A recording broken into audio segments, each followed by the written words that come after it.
So we go to the X with like Strykers, and we just blast through the compound, like outer wall, like with the Strykers, just like wham, which is cool. It's badass. Everybody pours out, run to the door some just gigantic bank safe type thing. So we blow the door. When the door blows in, it hits a dude who is strapped up, like ready to hose us down at the door.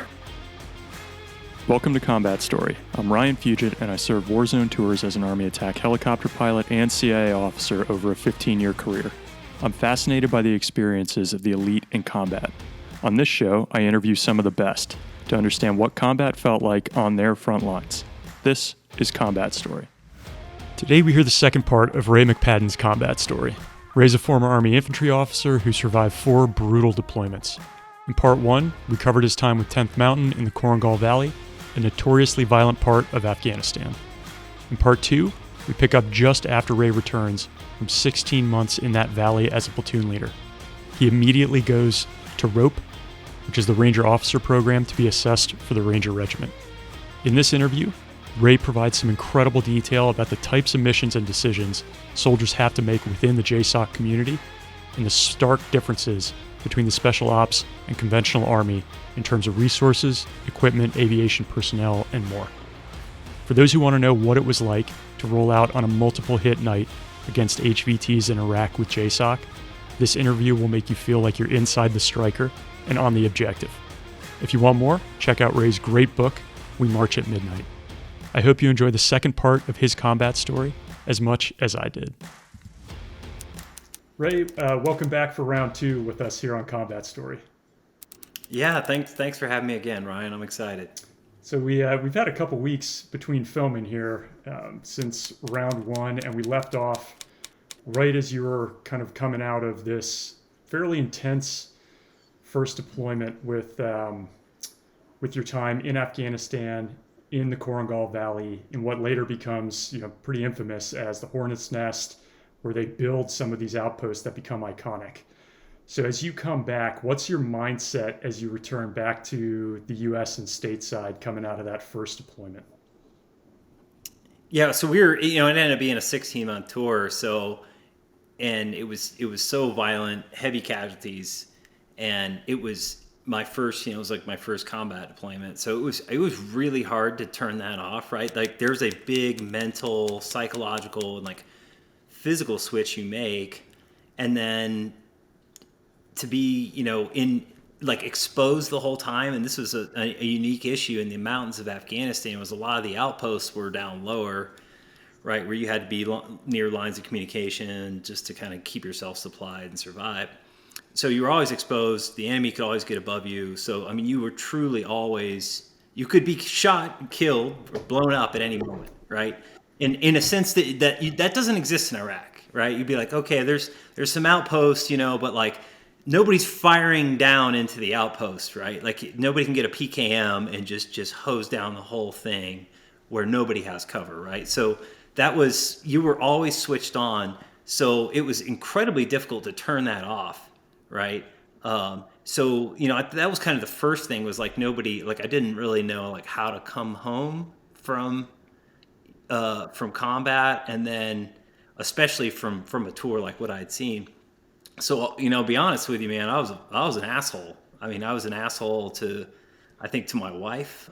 It was sort of tough to just turn off, right? You kept looking for the war everywhere, and to be honest with you, there's still a lot of that stuff I do today, man. Like it just never, like that mode of behavior just never went away, right? Like all those like neurons connected, and then it just sort of becomes almost permanent.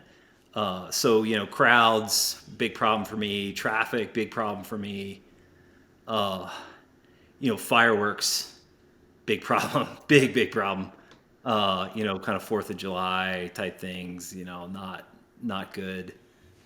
So I was, I kind of struggled, to kind of make that transition home. And then, of course, my wife, Elizabeth was really helpful. It was just kind of like, she helped me kind of calm down in many ways. I did mellow out and kind of, but you're, especially that first week home, like you keep looking for the war, right? You keep looking for, that that ambush position. And so it was just very, very difficult to turn that off, Ryan. Were you, so definitely on edge, it sounds like. Did the fireworks and the loud noises happen then? Because you're still, theoretically, like, you're back, but you're still a junior officer in the Army, and you're probably going into a train up pretty soon. You'll redeploying, and I know we'll talk about you moving over into the special ops community. But were you able to, like, I almost feel like that's something that comes later. Maybe it doesn't, the startling aspect of loud noises, but were you noticing it then that early on? Oh yeah, it was. Wow. Yeah, it was. A lot of it was like that. For like had sort of that mental switch got flipped in that first tour, and then I think it kind of got like worse as the tours kind of went on. And then I think the other thing too that it was tricky, right? And I knew that I was going to go down range again fairly quickly. Is like you kind of have to give yourself permission to turn off. And it's very difficult to do that when you're going back, right? Where you're like, okay, I got this, I'm in this warrior mindset.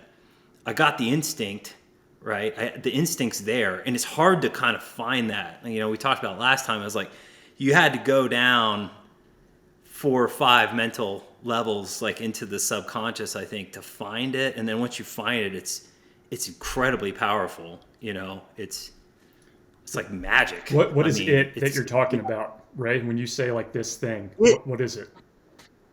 I mean, the thing was, I think it's like the true, like the warrior instinct, and it's in you, right? I think it's in everybody. It's something that's like part of this big collective, like subconscious we have, and I won't get too like into the psychology here, but Yeah. like we have like humans, right? Like just your instinct, like it gets passed, right? It gets passed down through generations and generations and generations. And so like the warrior instinct is there. It's in us, right? Like that kind of fight response is in us. And, the instinct to really like, to like, like kill for a living, Yep. for lack of a better word, or lack of a better phrase, like it's there and I found it, right? And then it's a powerful thing to have. It's also incredibly dangerous. And once you find it, like I didn't want to let go of it, right? I didn't want to go, oh my gosh, like I tapped it and now let me walk away from that. So I wanted to kind of hang on to it and be that person. But that required, I think, kind of sacrifices back home where again, it's like, you're not an easy person to deal with, like in the civilian world. Or like with your family. Like I didn't have kids at the time, but certainly my wife. You're not necessarily an easy person to deal with. Did you end up seeing anybody about it when you were back from that deployment? No. I was like, I think I kind of saw it as, and there's like the Army and the military has worked so hard, I think, to kind of, there's kind of a stigma associated with PTSD and what used to be called shell shock. And even just, there's all kinds of manifestations of this, right? But there's always kind of been a stigma associated with, I think kind of going, hey, mentally, man, I'm not well suited now for kind of being back in the world. And I think I just kind of swallowed it and said, I'm a tough guy. I can handle it. I'm just gonna kind of muddle along here, and I just gotta make sure I don't, like I'm not gonna roll with a gun, like I'm not gonna roll because I got guns, like Yeah. I got a lot of guns, and I was like, I don't need to be going anywhere with a gun, that's for sure, because I'll end up using that thing, and I don't want to put myself in that situation, where you're gonna get a tactical response from me, to a dude tailgate me, in traffic. So I didn't see anybody, Ryan. I was, it was a conscious decision. I was like, yeah, that's a big red flag, but you know what? I'm just going to work through it. And I need this. I need what I have going on right now. I can't put this away, and that's, I think, a lot of the men and women who went back and forth, several times, like there was that you're in this weird like netherworld when you were back in the States and you knew you were going again, where you had kind of gotten to this extremely high level, I think, of skill, and like mentally you got yourself to a place where you were like, you could do what you needed to do at an extremely high level. But you just, you cannot just like flip a switch back and forth. You just can't do it. I think it takes, really literally like years to turn it back off again. So I didn't get help. No, and I didn't want to ask for help because I was also scared that I was like, oh, if I go, hey, I'm fucking crazy, then that's going to hurt me, trying to get in the Rangers, And so I just swallowed all that, man.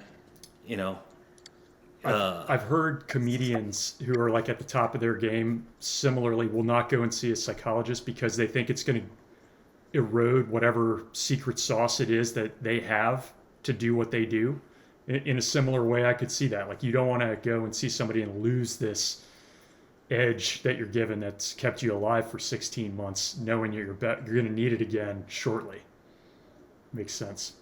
Yeah. And I talked about that. It's like, it's the different kind of like tentacles of this thing are really interesting. One was I talked about like predictive power, like actually knowing like what's going to happen on the battlefield, like knowing the enemy. Dude, that was not like a small thing to get there, right? And I think a lot of people never really get there. And so those were things I didn't want to lose, or your ability to just like take rounds, like accurate fire, like right at your head kind of thing, and then be able to, to calmly assess back and be like, that's where it's coming from. Here's what we need to do and maneuver on these dudes. Like that's not easy. I mean, some people like naturally, are calm under fire. I think a lot of times, like psychologically, there's something wrong with them. Like you would say that, they're not. There's there's there's problems there. Like if you're not scared, you got a problem, man. And then training is what you use, and experience is what you use to kind of keep it where you can manage it, right? But then to actually, really be cool under fire takes a very long time to get there, I think, or at least for me. Yeah. So, so I was like struggling with all that, and I knew, right? So when I come home, like I was accepted in the Rangers when like I was still overseas. So I knew coming back, like I was like, okay, I'm lining up. I got my date for ROPE, the Ranger Officer Program. And it was, I think, like 3 weeks after I got back that I was reporting for the Ranger Officer Program. Yeah. So 16 months, I knew coming home before I got off the plane, I was going to the regiment, Ranger Regiment. And then, but it wasn't a done deal, right? It was like, you were accepted not to the regiment, but you were accepted to go to the Ranger Officer Program. So anyway, I mean, long story short, man, I was a difficult person to deal with, and I knew it. It wasn't lost on me. I was seeing like these red flags, but I was like, I can't, I need this. And right now, like I got one foot back here, but I'm really a ghost, man. I'm not really here, Yeah. And I tell you what, man, I mean, you talk about going on some benders, where you're just like, you really do. I think a lot of people that went through like really extreme deployments, and I got hit, and we had a lot of KIAs and WIAs, like catastrophic injuries, and you're like, really, or like I don't know if I'm gonna make it, and I'm gonna go down swinging. I was at peace with that whole idea. I was gonna go down swinging. And then it was likely I was at some point was going to get killed on the battlefield, and I kind of had accepted that. So I mean, you talk about living like you're going to die, right? Like just go out and drink like 15 beers, and just go fucking tear shit up and be a total asshole. And anyway, man, so not a guy, not a nice guy, Ryan. Not your man. finest hour. Is that what you're saying? No, dude.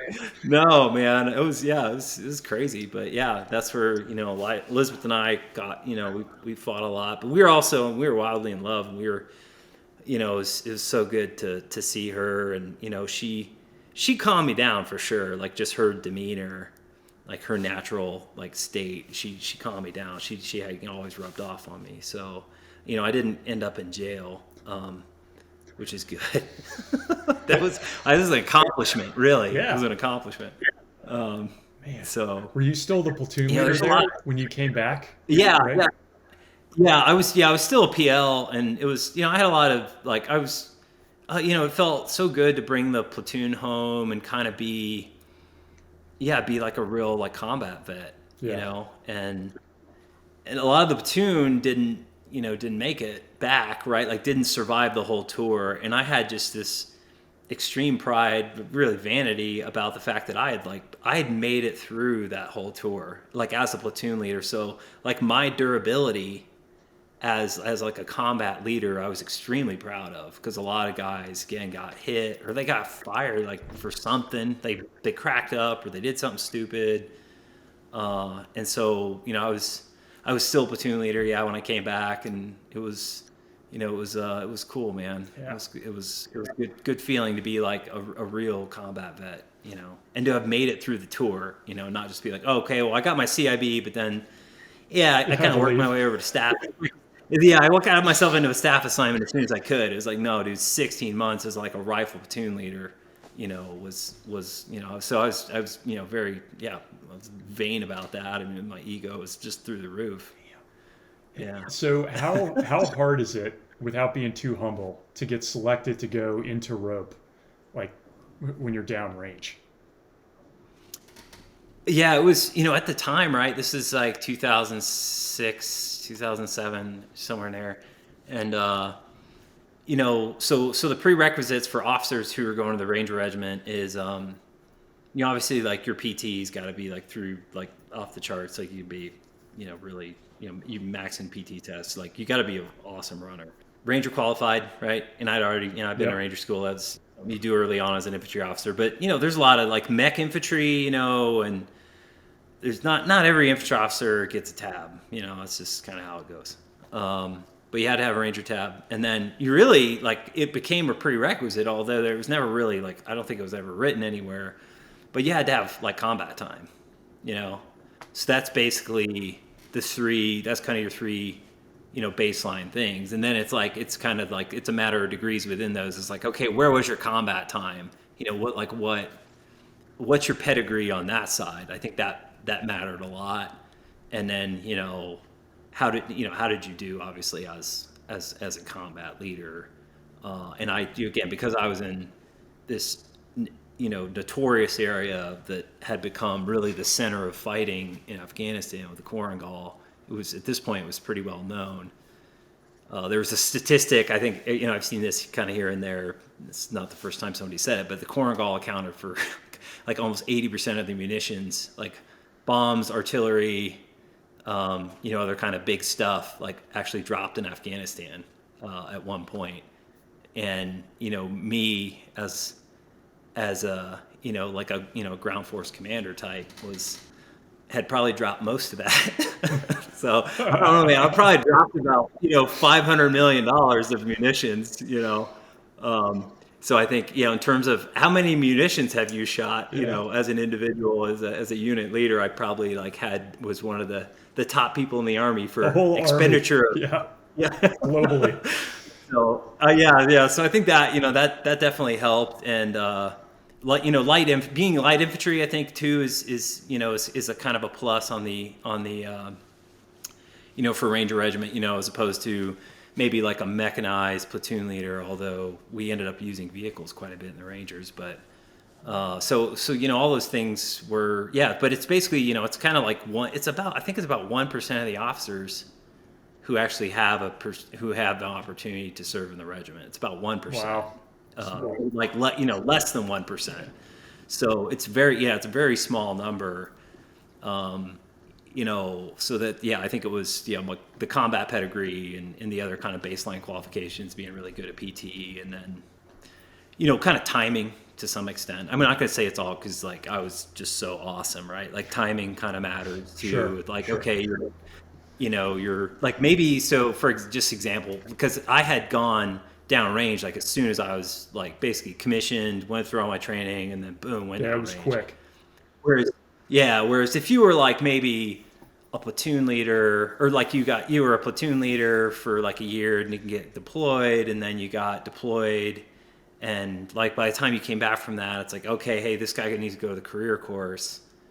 Like there's not kind of that window where the whole thing with the Ranger Regiment, right, and it's an interesting model. I'll just kind of sort of jumping ahead a little bit, but it's an interesting model with the Ranger Regiment because so what's required on the officer side is that you have led conventional units, right, of basically the same size in the regular Army and demonstrated success with that unit.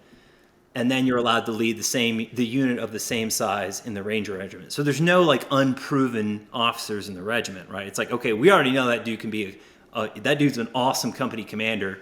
Now he can go be a company commander in the Rangers, right? So everybody's proven. But here's the other thing: it's kind of like a unique part of the regiment is that the officers, like, you don't go into regiment and that's it. You're in the regiment now, and you're on that pathway. And you're in that track forever. And I think that's what makes it unique from like SEALs, Green Beret, Delta. And I think it's actually a huge strength is that the regiment, the officers in Ranger Regiment go back and forth, big Army regiment. And one of the things that happens is it means like you're not divorced from the big Army, right? The conventional, you never lose track of big Army. And I think that's extremely important because I think a big weakness with special operations communities is they kind of go over in their own little silo, and then you just live over in your own little like silo, and I don't think that's always like a healthy thing, especially on the officer track, right? Where ultimately officers are being groomed to kind of for strategic level operations where you have to understand all the different pieces on the chessboard, and and then often, and this happened a lot, and I think in Afghanistan in particular, is that you kind of have like the special units, and they're like, hey, we got our own mission, and they're not, they don't really care about the battle space owner, right? And the battle space owner has, there's objectives there too, and often, like special ops and battle space owners were working in like at cross purposes with each other, and big Army or conventional guys, whereas Marines, Army, had to go clean up a mess the special operators made. And that didn't necessarily, may have like kind of satisfied a very narrow counterterrorism objective, but may have actually set back, the kind of the bigger war effort to stabilize, Iraq or Afghanistan. So, I think that was a principle, like a really good thing about the Ranger Regiment is the officers were never allowed to just get on that path and then you're done. Like you're just, okay, I don't have to worry about big Army anymore. So, anyway, that's a long story. Yeah, there, that's Ryan, cool. That's cool. That's exactly. Yeah. I think that insight is really interesting for people who've heard about there's Rangers and then the battalion, the regiment, and how it's structured. Like when I was in Afghanistan a couple years after you, we'd roll out to a site like in our Apaches. We'd be flying out covering somebody who has to go and clean up like the destruction from a task force that was predominantly Rangers from the night before, and it's just like waste is laid to this area, and the guys in the ground are like, God dang, we got to go in here and clean this up, and we got to talk to the locals. And the guys who did it the night before, the special ops guys, are gone. Like they did their mission. And they're out. Yeah, you're back at Bagram eating Dairy Queen, and those poor line dudes. Did they have Dairy Queen at Bagram? Yeah, no, like Bagram was, man, I was like shit, man. Bagram's like, dude, it's like the mall. Yeah, that's true.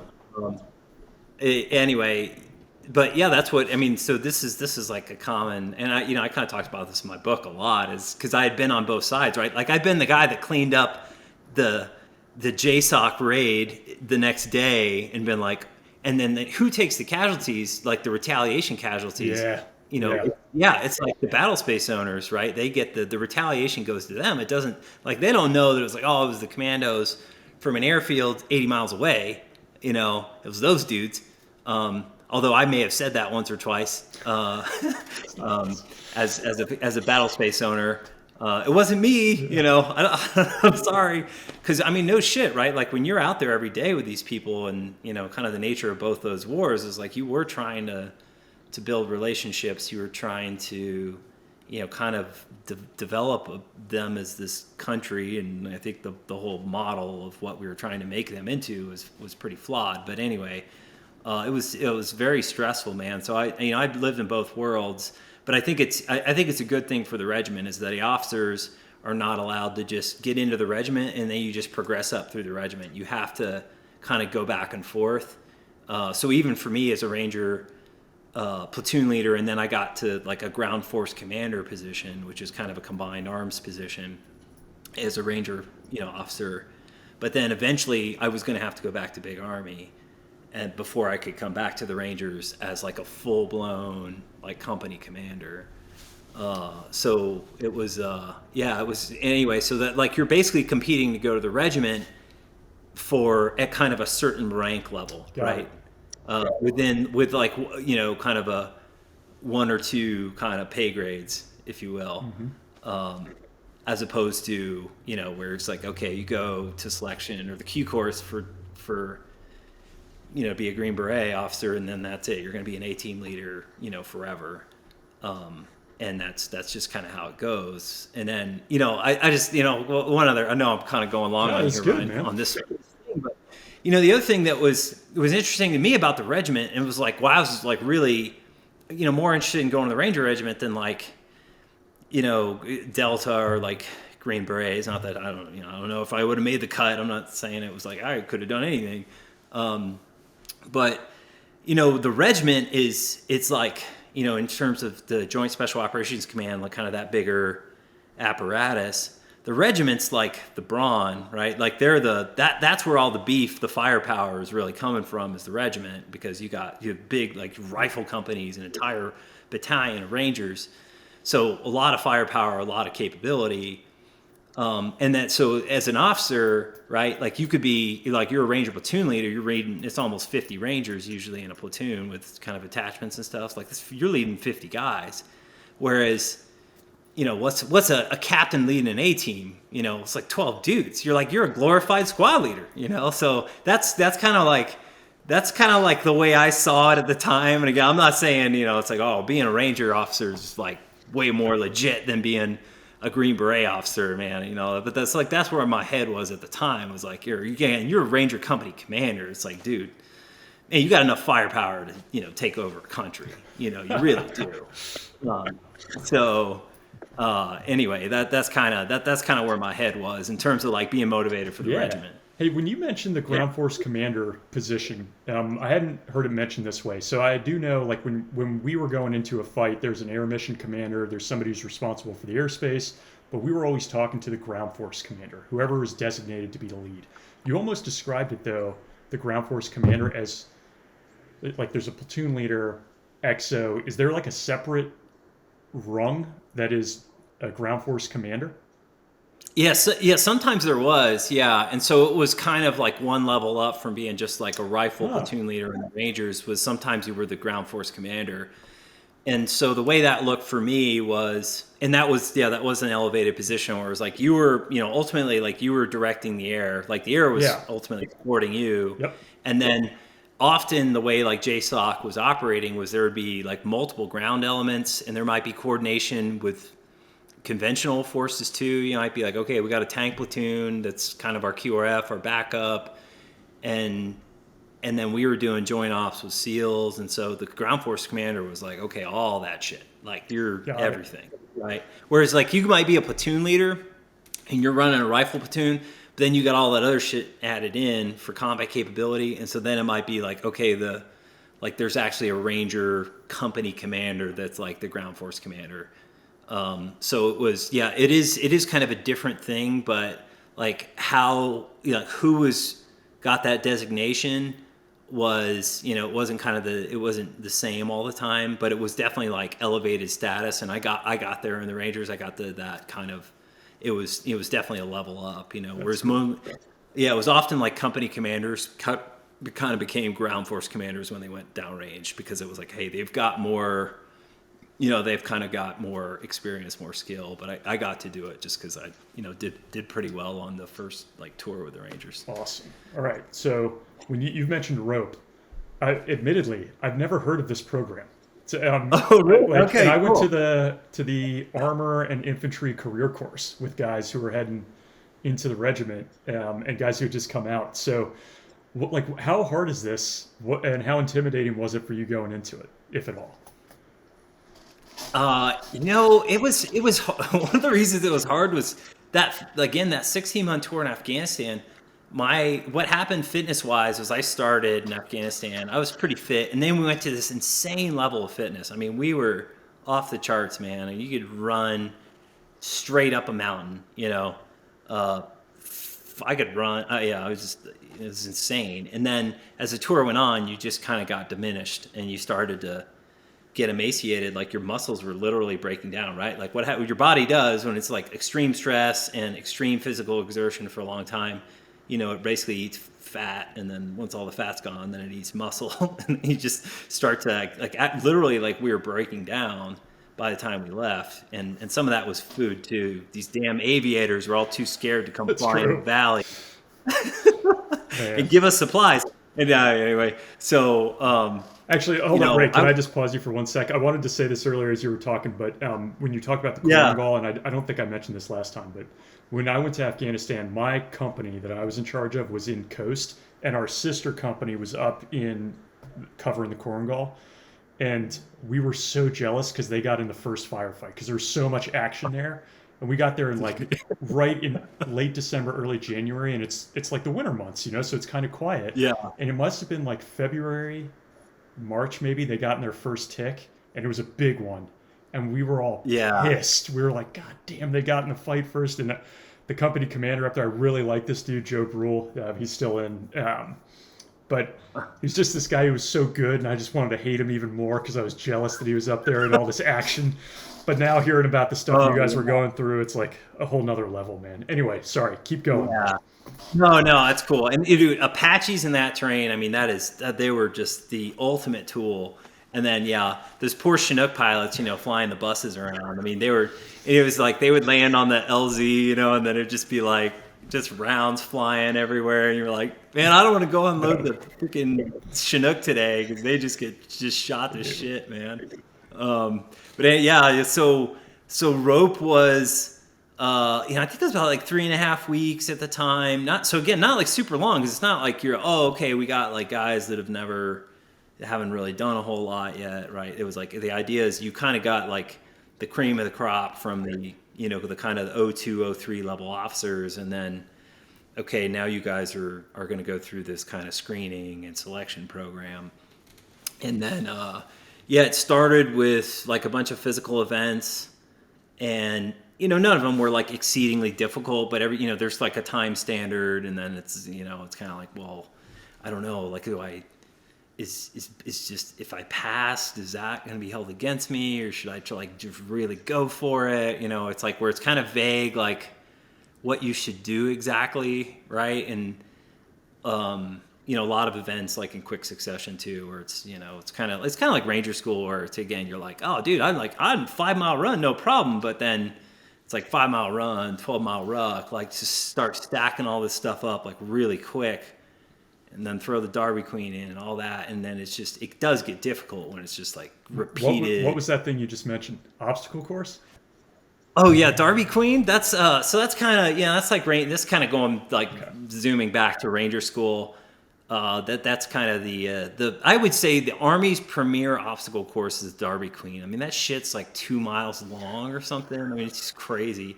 And the obstacles, the obstacles are like scary. I mean, you could fall and like break your back off of at least like a half a dozen of the obstacles, and then so that's kind of one of the the little treats they give you in the first phase of Ranger School.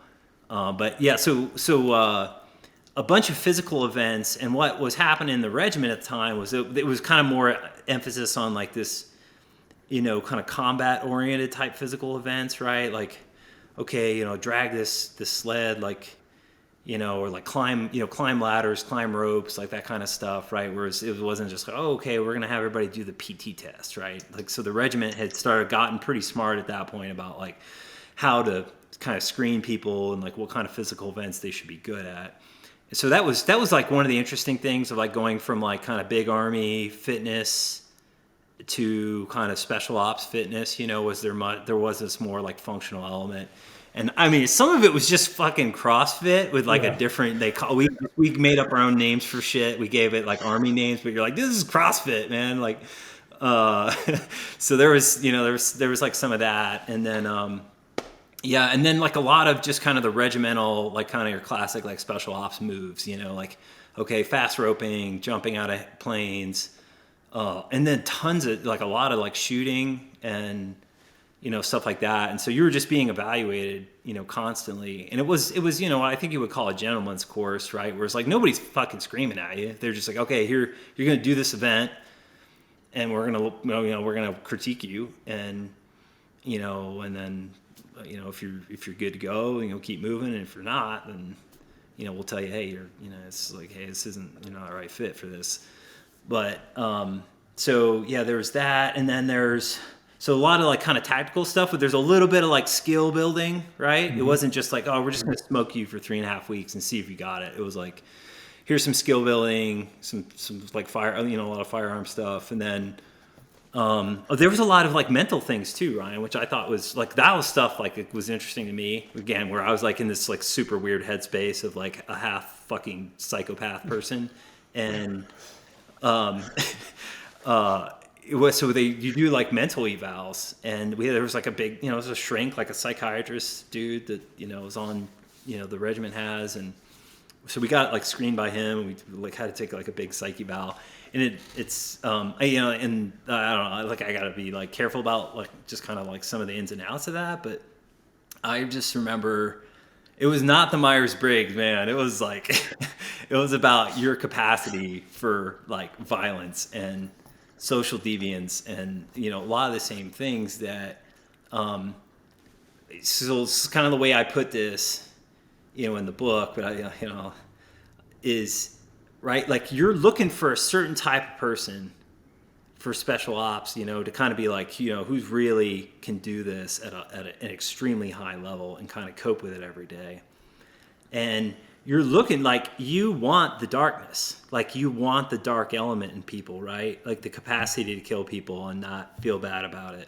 The capacity to break into homes in the middle of the night. I mean, much of what you're doing as a special operations guy is like you go out in the night, one raid, and you might commit fucking, premeditated murder, 3 manslaughters, breaking and entering, like mass destruction of property. I mean, you're just doing all this crazy stuff, man, like one night, like one little hour block of time. So, I mean, you got to make sure people they're wired for that, right? But you don't want to have people too far on the darkness spectrum, because that equals like fucking serial killer, like we don't want that person. But if you have no capacity for that, quite honestly, you're a pussy. So you're kind of looking for people that are right in the right space on this bigger spectrum of like social deviance and, capacity to like harm others and not really be bothered by it. Right. So like they're like looking for all that. And I just told the truth, that's all I did. I told the truth. I remember like some of it, my instinct was like, again, I was kind of worried about the fact that I was like pretty messed up in the head at this point. And then I was like, I was sort of scared by the fact that I liked, like there was days in Afghanistan where we killed like a lot of people, and I liked it, and I was kind of freaked out by it, and it was like, oh God, is this kind of dancing with the devil here, man? Like what am I trying to be? And I just told the truth, and I was fine. So nobody kicked me out. That probably got you ahead in the OML, actually. Like, yeah, this is what we need right here. Yeah. So that was that's kind of rope in a nutshell. And so it was if you kind of make it through all the things, there was a very very like rigorous mental aspect to it. And I think especially where it's like it's kind of your officers and like senior. There was some senior NCOs in there too. It wasn't just only kind of field grade officers. And then physical stuff, some tactical stuff, and then the end. Well, there's kind of some big interview type things again, like kind of more on the mental side. So it was pretty well rounded. Where like Ranger School. Compared to like Ranger School, I mean, Ranger School is kind of just a smoke fest, It's like, okay, if we make them starve and we take away all their sleep, and then have them do, patrolling in the dark and like see if people can just kind of hold up, if you can fucking take it, right?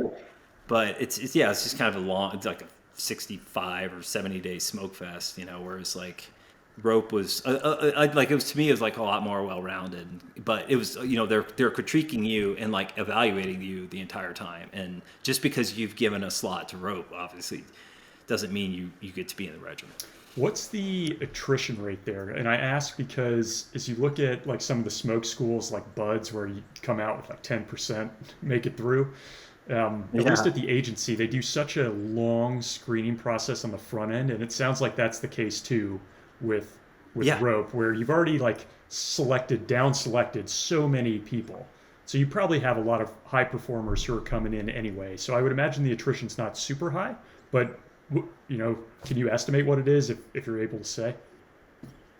No, yeah, it's fairly low. Yeah, you're exactly right, Ryan. Yeah, where it's like there's already been a great deal of screening. It's a very professional and regimented process to sort of even get to where you're accepted to rope. So yeah, it's not Ranger School, it's not BUDS, or it's like, every like young, dumb, and full of cum dude was like trying to, wants to get their tab or their trident, and it's like a bunch of dumbasses, it's like, yeah, there's you're getting some of your best people in the Army that are in those course, in those programs. Yeah.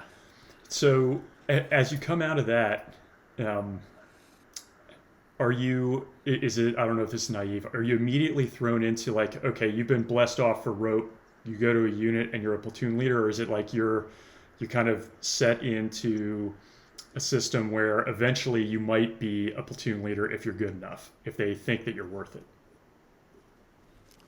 No, I think for the most part, like there's pretty careful screening of who gets into rope, where the total people coming in is kind of lined up for the demand in the battalions. The battalions at the time did have, there was a little extra capacity built in for, just because of like casualties and stuff.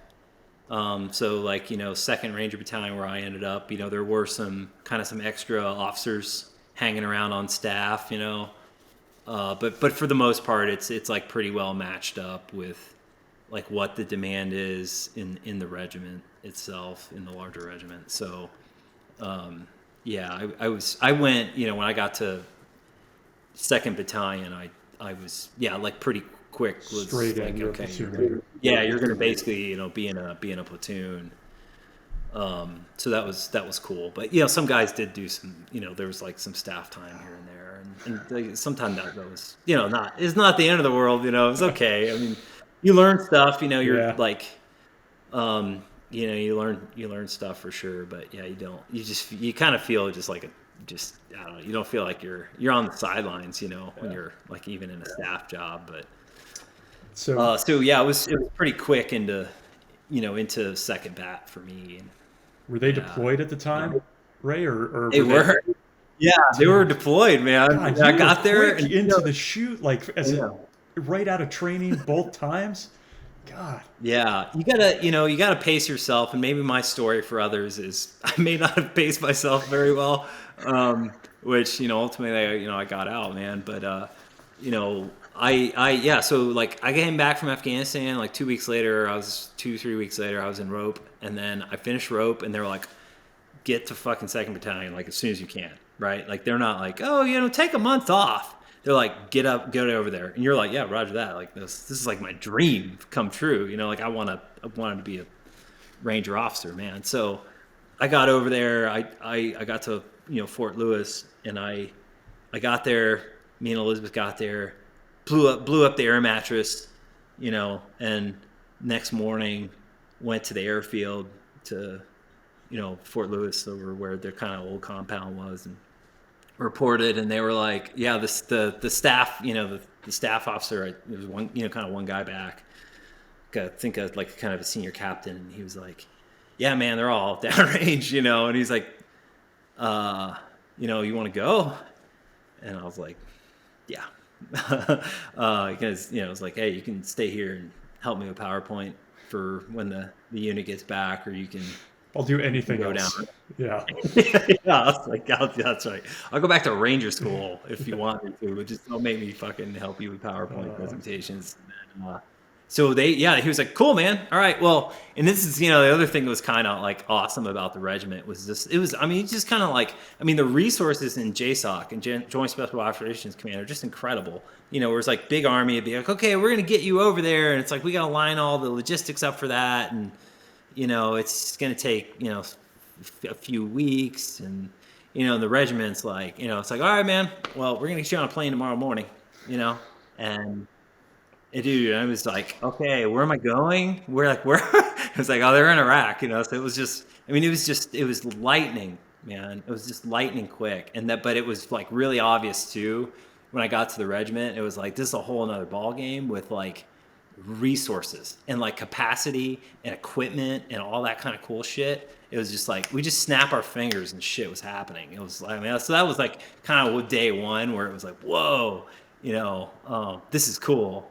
Was just how, it's kind of like, yeah, we'll get you on a plane tomorrow morning, and it's all sorted out, and no problem. It's funny, the second, I know you had listened to the interview with Elliot Ackerman, the second one I did with him, he talks about, like, we did the same thing. We cover Fallujah, like his conventional time with the Marines, and then we go into the special ops side, and he says it, he's like, the Marine Corps was kind of like playing high school football. Going into MARSOC was like I'm playing at Ohio State. It's like a serious college program, resources, you got your own locker.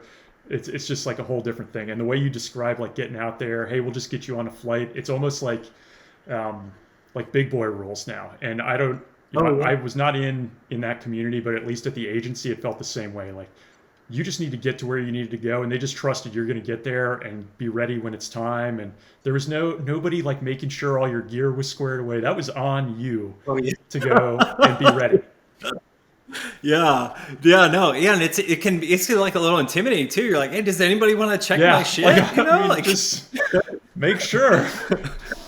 I know. I was like, can I just get a second opinion and make sure I'm good? But totally, that's how it felt. And and the regiment too is, it's an interesting beast, right? Because if you're in like Delta, that truly is 1,000% big boy rules, like at all times, right? But like the regiment's always got there's this kind of dichotomy where it's like, there's, I think at the kind of the E5 level and up in the regiment, some of the best NCOs in military history, just insane. And then, the total combat capability. But a Ranger, rifle platoon, a Ranger company still has dudes in it, like E1, E2 types that are, not, can be pretty green, that haven't been to Ranger school and, haven't necessarily like proven themselves. So, on the enlisted side, like there's a pipeline and there's a lot of, there's a very high bar, but there's still kind of like some guys at that, very young level in the regiment, at the kind of rifleman level, that, it's you can't quite do like big boy rules all the way around yet. Like you still have to be kind of like an old school, infantry leader.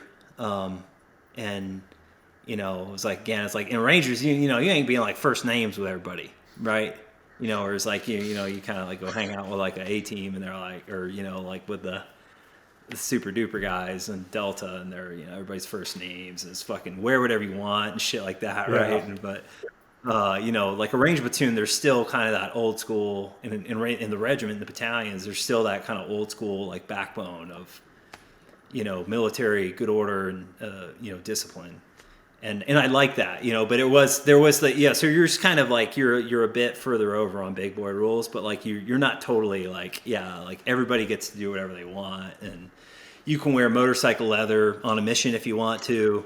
So it was the right place for me, man. I was like, it was like, it's not that like just horrible slog of like the line, like kind of the line where you get a lot of, I mean, your lowest common denominator in the line can be pretty fucking low, and everybody's got a, right. And you just, and then the military's so good at this of like, kind of mass punishment, and like you manage to the lowest common denominator, so that's that's what makes a Ranger company, and it's kind of, I think, fairly unique, is that you still got all that firepower, man, but like the lowest common denominator is way higher, but it's certainly not like a delta lowest common denominator. It's like, okay, everybody's 36 years old and fucking, been through, 1,500 firefights, So sorry, I get kind of excited and I start cussing more. I'll try to. It's all good. It's all good. Yeah, I know it's not than other ones. Yeah, I know it's not like the ballet audience here, but I try not to be too old school. No. So you end up you're on a plane. Basically, you've like been home for, I don't know, 6 weeks. You're on a plane to Iraq. When you get there, how quickly are you integrated in and running ops? First night, man. Shut First the night hell landed. up. Shut up, Rick. I swear to God, I am not fucking around. I'm like, dude, they were like, you got off the plane. They're like, hey, man, you got, they're like, okay, here's, kind of went to the compound and stuff. And they were like, hey, okay, cool. And but I was not, they weren't like, hey, you're a platoon leader right now, right? Like they didn't do that. Like there's, So they were like, hey, you're going to go out with, one of the strike forces. You're just going to hang out with them for, for a while. And so they were like, okay, you're going out with these guys tonight. And I remember going, and you had all your kit, like you got, you were set up, like you were ready to go. And dude, like I've been in like 600 fucking firefights in the Korengal. Like I wasn't like, oh, what do I do? But like Iraq was new to me, like I was like, I don't know what, but I just knew like Iraq was the big war. That's where all like the generals and like the journalists and shit were like, that's where everybody was like paying attention to. Afghanistan, it was it just felt like you were kind of off the map a bit. But I remember like it was, kind of back to the football analogy, and I don't want to talk too much about Elliott here, but I thought that was really good. Like his insight, that was really good. And I think he said CIA was like NFL. He did, yeah. I never lived in that world with you guys. So, but I'll tell you, they had, like, I remember I came into the tent, where everybody was, and they had, like, it was these two kind of squad leaders. They were both fucking big, dude. They were both, like, jacked up, we're like, yeah, those dudes are on roids for sure. And they had, like, instant replay up of, like, last night's, like, raid, and it was a feed from the air, like on probably a drone, right? And they had the instant replay up, and they were doing like instant replay, where it was like, you see them on a football game where they circle it and they're like, here, you should have done this here, you should have gone around that side, and there's two of these big dudes, and they had instant replay going from like last night, and then like kind of the rest of the strike force, the rest of the kind of platoon and everybody else came in, and everybody was fucking big. Like everybody was jacked. And again, I was like coming from Afghanistan, we were all starving to death. And like by the time we got home, it looked like fucking Auschwitz, man. Like it looked like somebody had freed the concentration camp. And we were like, and I was just like, I was still pretty, like I hadn't had time to recover, man. And everybody was like, these dudes were all like real, like they're jacked, man. And it just felt like, and then everybody had a locker, right? Like everybody, it was real organized. There was kind of the big screen and then kind of ops area and like tables and computers, and then everybody had their kind of lockers, right? So it was like a real like special ops ready room, and everybody had their lockers. But my impression was like, this is an armed NFL football team. Like that's what I would felt like I had been dropped into the middle of an armed NFL football team. And it was like, hey, we're going out tonight. Bad dudes, like whole like suicide cell, like suicide bomber cell. It's fucking, real bad dudes. And we're going out, and we Yeah, and we rolled, man. But was it And, you know, the other 160th thing- infill or like vehicle infill? No, yeah, it was Strykers. We rolled Strykers, Wow. and yeah, we rolled Strykers, man. And like, you know who was with us? McChrystal was with us. General McChrystal was with Stop, us. dude. Your first night in?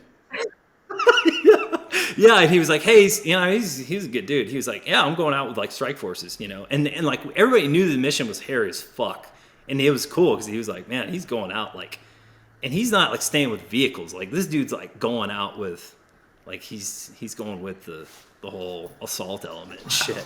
That was kind of funny, you know. It was like, again, man, I've been like so isolated and just off the map in Afghanistan, and you just kind of get dropped into the middle of Iraq and feeling like you're really doing, this is the varsity stuff now, and like McChrystal's like hanging out with us. Ray, can I ask, Abe, yeah, as you prep for that, so like you come Yeah. in, you kind of walk into the compound. Before that mission, was there like a rock drill or anything, or is this just they've done it so often that they're executing with like a really short mission brief? Yeah, the mission brief was real short. Yeah, and it was PowerPoint. It was like 5 slides, and it was super just distilled. You know, it was like boom, boom, boom. This is what we're gonna do, and because they've been over there for a little bit too, right? Where like they had the rhythm already. They were on it, and I remember it was like the NCOs like had such a they kind of like they would kind of all brief their parts, you know, or like, you know, even in 10th Mountain, like we had really good NCOs, but like just their kind of, it was so like NCO driven that Wow. that was the other thing too that was like really interesting for me. Like they were kind of like the NCOs had kind of developed the plan, and they were briefing the plan, and you know they were really like had a big handle on like what was going to happen. So like that was the other thing that was I was like, "Fuck, this is That's cool." cool. You know? Like, and then you're like, "So what do I do again?" You know, why am I here? No. So yeah, it was like, man, yeah. So there was, yeah, it was maybe like 10 minutes. You know, like the whole brief. It was like 5 slides, 10 minutes. Boom, boom, boom, boom, boom. And they were like, "All right, everybody good? Questions? No questions. Boom, we're rolling." And Yeah. that was So talk me through that op, man. Like how it went down. Had you ever been in a Stryker before for an operation? No, I'd never been a striker. Never. Yeah, I was a line dude, you know, and you know, light infantry. But like, in, you know, where we were in Afghanistan, like we were in, you know, we were on foot. Like we didn't have vehicles at all. Like no shit, dude. Like I didn't ride a Humvee. I went like 8 months, like of that 15-month tour without ever touching a vehicle, you know. So we get into Strykers, and you're like, whoa, you know. Like I'm you know, I was kind of naive because we didn't really do like Strykers in rope, you know. They weren't like, okay, well let me give you like, we're gonna do a whole bunch on like all the different vehicle platforms. It was more like helicopter ops. We did a bunch of helicopter ops because it was like, hey, fast roping and like going to the X, like that's kind of something like the big army never does. So we did a lot on that, but we didn't really do like Strykers. But you know, Strykers weren't really like a super unique technology. There's some things they're a little more like, you know, they're kind of a little cooler, like the, you know, ones we were using than maybe what big army was getting. But yeah, you had, I remember there was the remote control weapon system. And again, man, I don't keep coming back to it, but like remote control weapons, like I would do, like we were running around, no, like on foot in rifles only, man, you know, night vision, you know, like this is what we were doing in Afghanistan. It was such a, we talked about this last time, like, it was such a stripped down, like basic form of war. And I remember like I was watching the kid, you know, who was kind of manning the remote control gun and the Stryker, you know, and it was just joysticks, man. He had his screen in front of him, and he was down in the hatch like playing with his joystick, and it was a remote controlled 50 cal on that one, and then we had remote controlled, you know, grenade launchers and all kinds of shit. But yeah, so I was like, whoa, dude, like, whoa, dude, that's cool, you know. And that was, you know, there was guys hanging out the hatches too. But you know what I remember really well was how fucking fast we were driving. Like we were doing, you know, it was night. It was the middle of the night. You know, that's just kind of how the Ranger missions usually work, right? You go out at dark, right? And you're trying to hit in the middle of the night. And we were probably doing like 60 in these things down some like little country road, you know.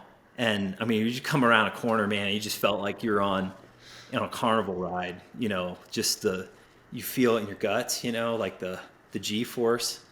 And we were all, you're in the back of the Stryker, you're all jammed in those things, right? So we were all getting, you're all kind of getting thrown around. And I remember, like, the other thing that's weird about Strykers is, like, everybody's sitting, it's bench seats, and, like, you're sitting there, like, facing each other. And McChrystal was sitting across from me, right? So me and McChrystal, stand or just sitting there, just staring. You're just kind of looking. You try not to make eye contact because it's weird, And then you're like kind of, it's like you get a little scared, right? You're like, fuck, man, what's gonna happen? Like suicide bombers, right? So everybody's trying to look like they're not worried about it, But it was kind of a long ride, and I just remember me and McChrystal were sitting there, and I was like, oh, don't look stupid. Don't look stupid. Look hard. You're not scared, And he was just kind of chilling. Like he didn't, it was like no thing to him. He's like, it was probably a break for him. He's like, all I got to do is like just follow these guys around. I don't have to like, make decisions and shit. So he looked like calm as can be. And then, but we were like the speed, man, was just, it was freaking intense. And, you're all kind of getting thrown around and like just like sardined against each other, So it's like everybody, you can make a hard turn and everybody's kind of like the body weight, everybody kind of shifts and the dude's, kind of leaning on you. And are you red or green light in there, Ray? Yeah, there is a little red light. Yeah. Okay. With a little red light. I think it was red. Yeah. So you can see each other. And then, what we were kind of doing, right? Like what I was doing this is kind of like the JSOC cheat code, right? Is you would have your map of your objective. And it was aerial imagery, and then we had numbers on the buildings, all the building numbers. And that was new for me. Like I'm sorry, man. I sound like, I'm like, no, man, I remember this. We'd go into ops with JSOC guys, and they drop like a PowerPoint slide, and they're like, hey, if you want in, come here to this grid. And it had like the layout of all the buildings. It's cool, man. Yeah. And every building had a number, and it was all super like organized, and you had like a really effective way to communicate. I was doing ops in Afghanistan with like a 1/50,000 map sheet, like, and it was, I still got it. I actually framed my old topo map because it was kind of a cool map, but like you couldn't like, you didn't have any way to communicate about like buildings in a village, It was just like, oh, I'm in the I'm in the brown one, It was like, shit, they're all brown. So, you had your little quarterback sleeve and you're looking at your quarterback sleeve, and that was, that was cool, man. I was just like, so you're kind of studying the objective and kind of thinking through the plan. But, really there's not a whole lot when you're in kind of mobility mode, right? Like you already got the plan. So you're just driving, you're commuting, right? You're commuting to the mission. You're going fast as hell. And this was one, so we kind of do it different ways, but this is one where we drop ramps pretty far away. Like we all got out and started kind of like quietly, walking in from quite a long ways away. So we didn't, because we did that too. And we'll talk about that maybe in the next one, or the next kind of mission is a lot of times we just come in, just drive right through a wall. Yeah, just drive right through a wall, which is kind of a fun way to arrive, But it was like, kind of an offset, like vehicle infill. And we walked in, pretty long ways. And Ray, is this 2 platoons, or is it like a company minus? How big is this element that's trying to sneak around at night? It was probably like close to 60 guys. Yeah, and so it would be like a kind of the bulk of the combat power is a full Ranger rifle platoon. So like 3 machine gun teams. Like there's kind of some extra beef in a rifle platoon for the Rangers than there is for like a line platoon. And then you'd have like a bunch of attachments. Like you'd have you might have like 2 sniper teams, kind of some intel type dudes, dog team, mortars. Like we roll a lot of capability. So it was probably close to like 60 on that.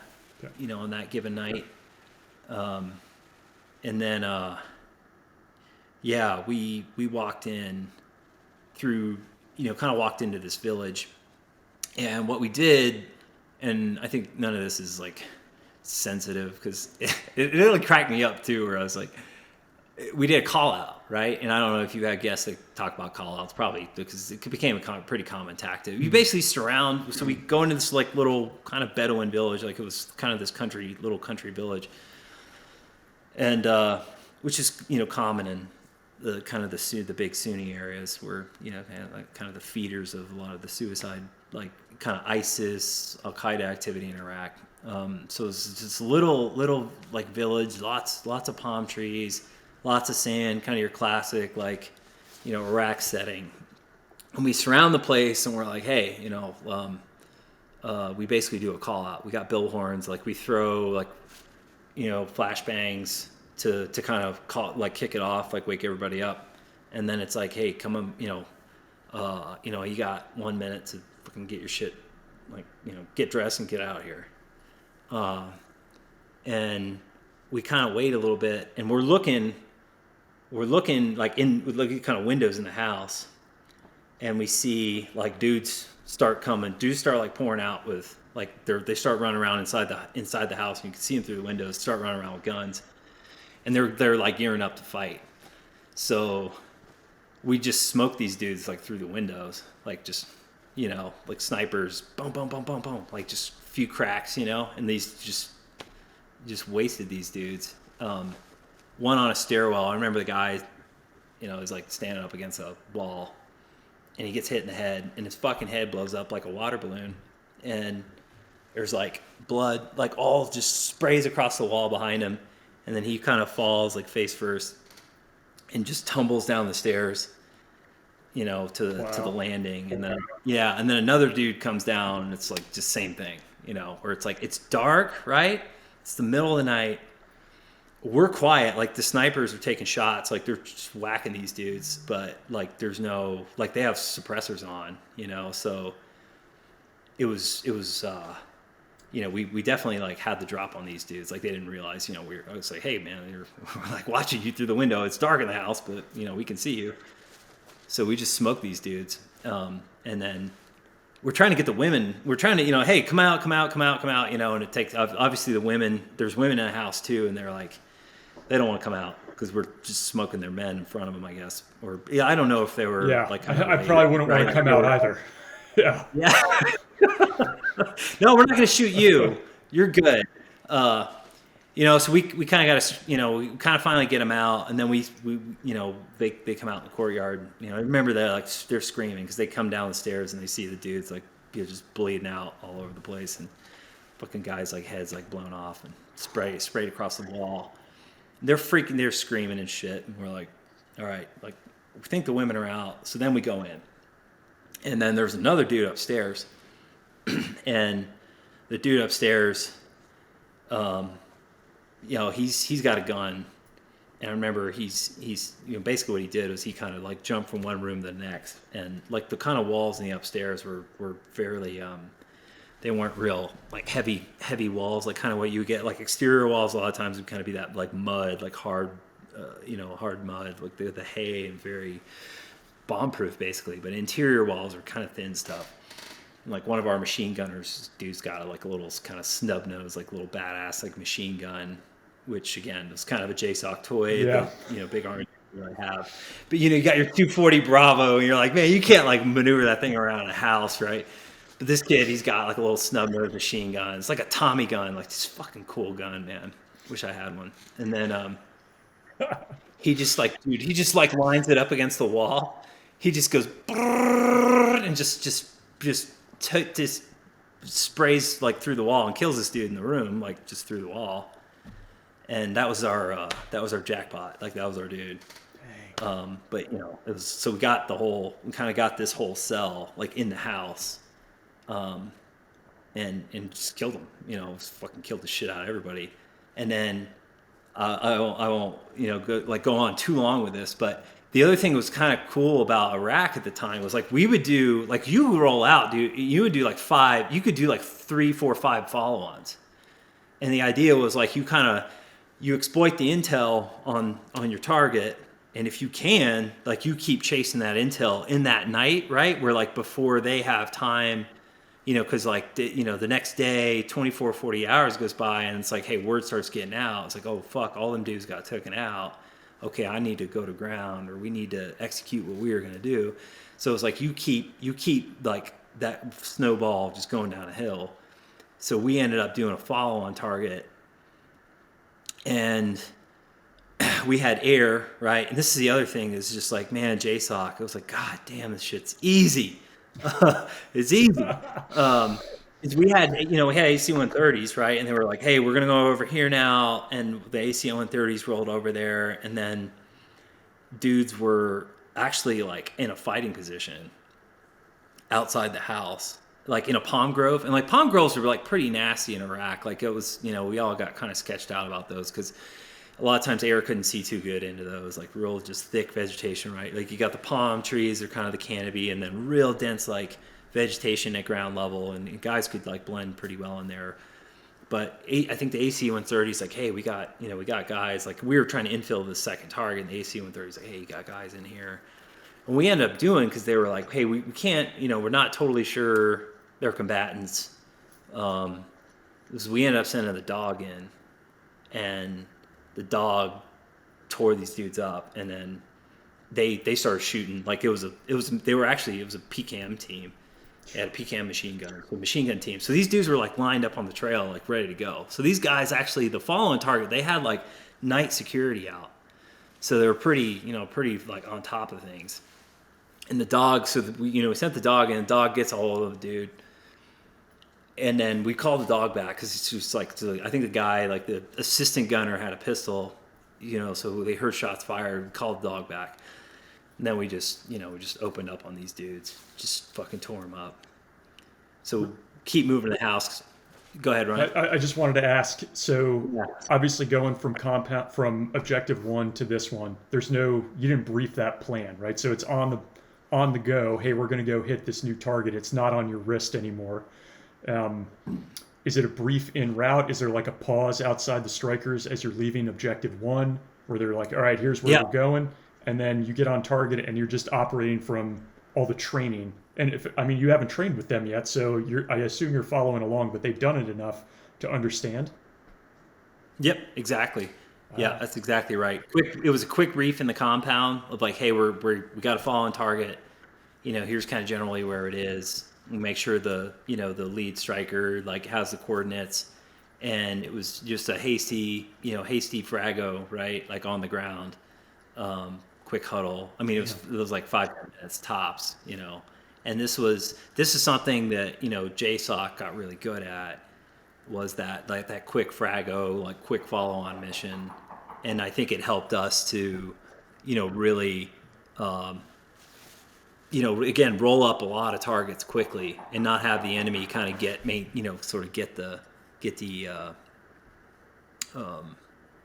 advantage. So we did that, and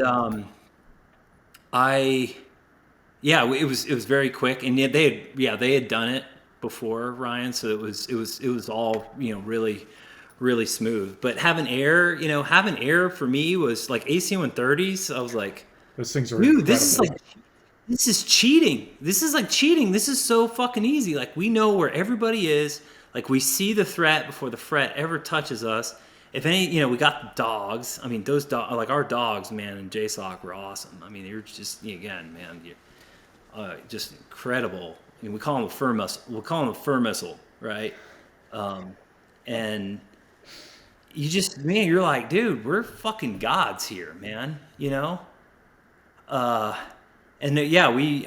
target, so those dudes started squirting like when we killed their security team, and then AC-130 just took everybody out. And so we just, we kind of did the intel exploit after, but it was just, we just turned those dudes to, pink mist, man. So that was like, that was kind of the first, just kind of the big op as a Ranger, right? And it was just like, holy cow, dude. And this is kind of like as a naive guy, like that's what what I thought like war was going to kind of be like as an American, as part of the American military. Yeah.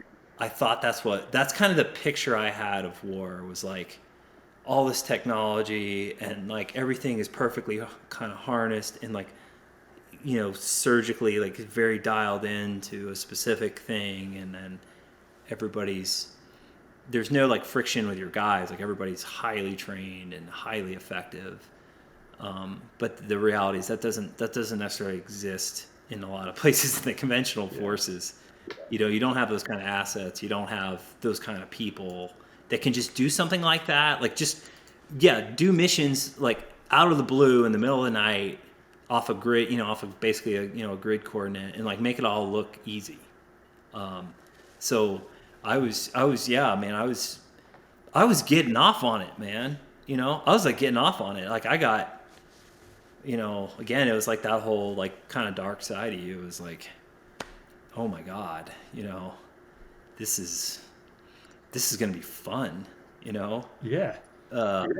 So what a contrast though from like I guess 6 or 7 weeks earlier where you come out of Afghanistan, like the polar opposite experience of resourcing, the type of objectives you're hitting, the mission set, the caliber of people with you, like fitness level, it's completely different now in this new environment. I died and went to heaven. It was like I died and went to heaven. Wow. Yeah. So it was, and it was like, man, that's again, I was like, and this is like a big theme in the book, but like, my battalion commander, I remember when he told me, he's like, hey, you got a slot, and this is back in Big Army. He's like, hey, you got a slot for the regiment. You got a shot at being a Ranger. And I said, okay. And, fucking, I was so excited. And he said, that's going to be easy. It's going to be easy. And I was like, what are you talking about? He's like, dude, this shit you're doing right now, this is hard. I promise you, Joint Special Operations Command is going to be easy. And I didn't know exactly what he meant by that. Because, right, like you have this image of all the JSOC, like super duper fucking Green Beret, Delta, SEAL Team 6, Rangers, all those guys are doing impossible missions, right? They're ultra dangerous. And that is like, true to an extent, but, or there's an element of truth to that. Like you're doing really hard missions, but again, you have all the things you need to be to actually win. So that was, it was the juxtaposition of those two things, Ryan. I can't say enough about just how much that like blew me away, and that it kind of fed that kind of the sort of the dark thing in you. It kind of fed that even more. We're just really like this was blowing on. It was like pouring gas on a fire, And there was Iraq at the time. It was the height, it was really like at this apex, right? It was like kind of the height of the war. And the thing that was interesting to me was like you could go out and hit like a strike force, like a JSOC strike force could hit 3 or 4 or 5 targets in a night and kill a dozen bad guys. And like nobody would blink. Like nobody would blink about it. I mean, it was just the war was at such a high point in Iraq at the time that.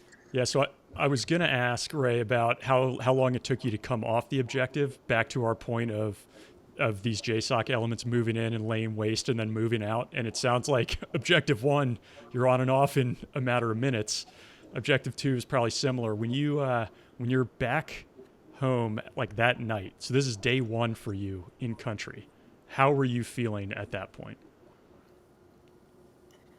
Invincible. Yeah, I felt invincible. I felt like I told you, man, I was getting off on it. There was sort of this scary thing happening for me mentally of like, oh my God, and I loved it. I loved it. I felt, again, like I died and went to heaven, man. So I remember I didn't sleep after that. And I remember it's like, I want to go do more missions, right? Because, again, like we had some good operations in Afghanistan. My first tour, we had some bad ones. It was just this total slog. It was just very endurance wise. It was very difficult. And to me, like you rarely had like bad guys are here. Here's air that's already there. And there's the house. Here's how it's all set up. There's the dude. There's the bad dudes. They're right there. Go to the house. Fucking kill those people. Like, god damn. Like, that kind of clarity as a guy, conventional, because you were doing kinetic stuff, but then a lot of times you're being asked to do like, like nation building stuff. And again, there was like, that's like this image I had in my head of what I was going to get to do in the military, was that pure like kinetic raid, there, and then you kind of have all the advantages. So I was like, the colonel was right. My old battalion commander, man, he was right. This is easy. This is easy. And I'm not trying to like downplay JSOC. No, I know. And like there was some truly dangerous missions, and we'll kind of talk about those. But it was again, it's like, fuck, man. Like, and then I don't think that strike force that I was with, for kind of that first go round, there was no casualties. There's nobody got not a scratch. I mean, there was KIAs in the regiment, or in the battalion. But yeah, man. I mean, one thing's true, kind of no matter where you are in the world, and one is, yeah, if you roll up on people in the middle of the night with stealth and with overwhelming firepower, chances are you're going to do pretty good. Whereas, conventionals, again, there was a lot of constraints about night versus day ops. You go out and move around at night, but you couldn't necessarily, hit targets during the day. And I think that was another huge kind of shift or adjustment, where it was like pure night ops and actually targeting people at night. And then being able to like get out of there and sort of be done with the mission before the light came. And that thing alone, I think, was a huge part of the tactical and the psychological advantage of the Ranger Regiment and the larger like JSOC community. When you kind of alluded to some of the more dangerous missions, did those come on follow-on deployments, Ray, or was it that first go around? It sounds like you said nobody KIA, but where does your mind go as you think back to some of the hairier moments from your time with the regiment? So my second tour it got more, it was definitely dangerous. In we were doing this is it was a pioneering effort where it was SEALs and Rangers operating as a huge like strike force. Like one big combined element, and like going and hitting targets. And so we were in Iraq for this time. So this is my second tour, and we were dealing with targets connected to Iran. And these missions involved going into some areas that the big army had decided, and like kind of conventional Marines had said, hey, we don't go there anymore. So now you're getting into like actual classic, like what Ranger missions are, and what I would consider like JSOC missions are supposed to be, which is enemy raids, or raids deep into enemy territory, like lightning raids deep into enemy territory. And that's kind of what those units are envisioned to be able to do. And so that's kind of what we got on that second tour.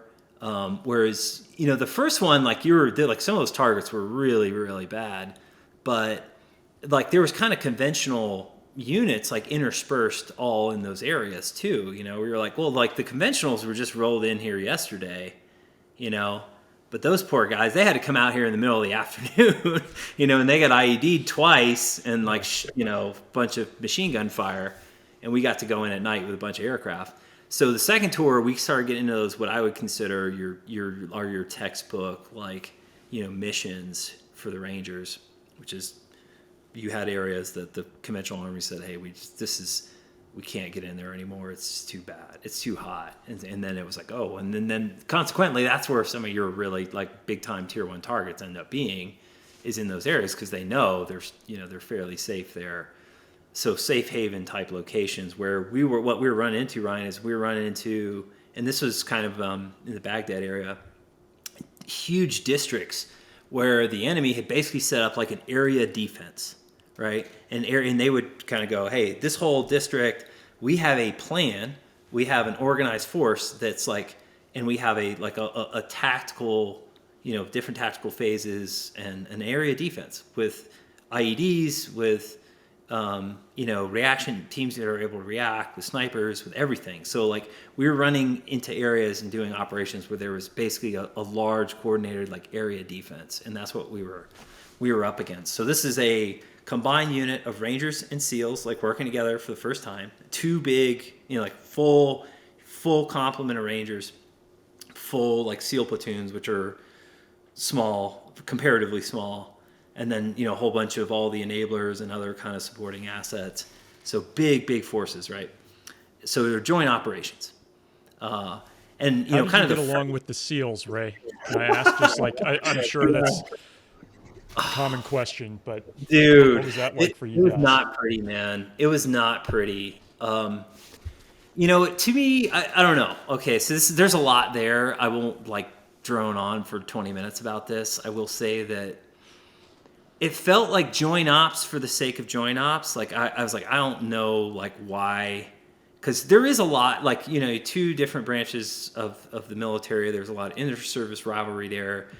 There's cultural differences. There's kind of tactical and philosophical differences, and kind of how these different units operate based on like their whole organizational structure and like how many guys they have and what the experience level of everybody is. And kind of SEALs in many cases are they're kind of groomed and trained and sort of indoctrinated to kind of do things in certain ways, whereas Rangers are sort of it's a different ball game. And what Rangers are and have always been in the baseline culture, like the default for a Ranger is like an invader, right? Like an invasion force, right?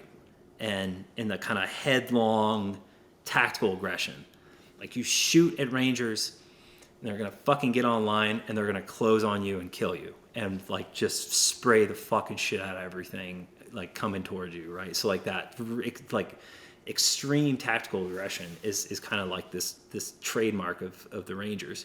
Whereas the SEALs, it's not necessarily the case, right? Like and not like I'm not saying like Rangers are better than SEAls. It's just like different. And so to kind of throw everybody together and go, okay, you guys are gonna kind of start doing these ops and like into some extremely dangerous areas, and kind of work out all those like little piddly differences like on the fly was asking a lot. And so that's where I say like there was, and you've had people on, Ryan, that like I think had been involved in kind of some joint ops things. Like I think Chris Van Zandt, I think maybe he had some really good perspective on that.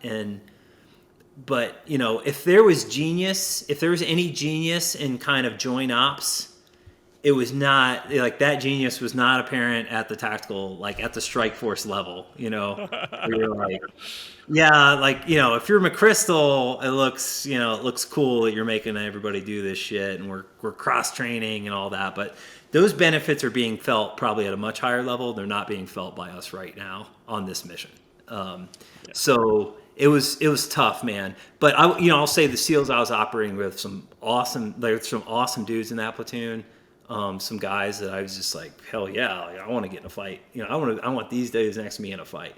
There was definitely some of those guys there, but we had some pretty big disagreements about just kind of philosophy, about operational tactical decisions, and it was messy, man. It was messy, it really was.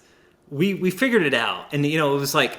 Egos like in a unit like that, like it's inevitable, like you get pretty like massive egos on both sides, and everybody, honestly, there's some juvenile like gamesmanship going on, where it's like you're kind of looking for ways to undermine each other, and there's sometimes you feel like as the officer, right? I talked about this theme before, but as the officer you're like, I saw a big part of my job, right? It was like, I don't need to look over my, like an E6's shoulder about how he's going to, breach a compound and clear a house. Like, that's not my role, the guy's got it.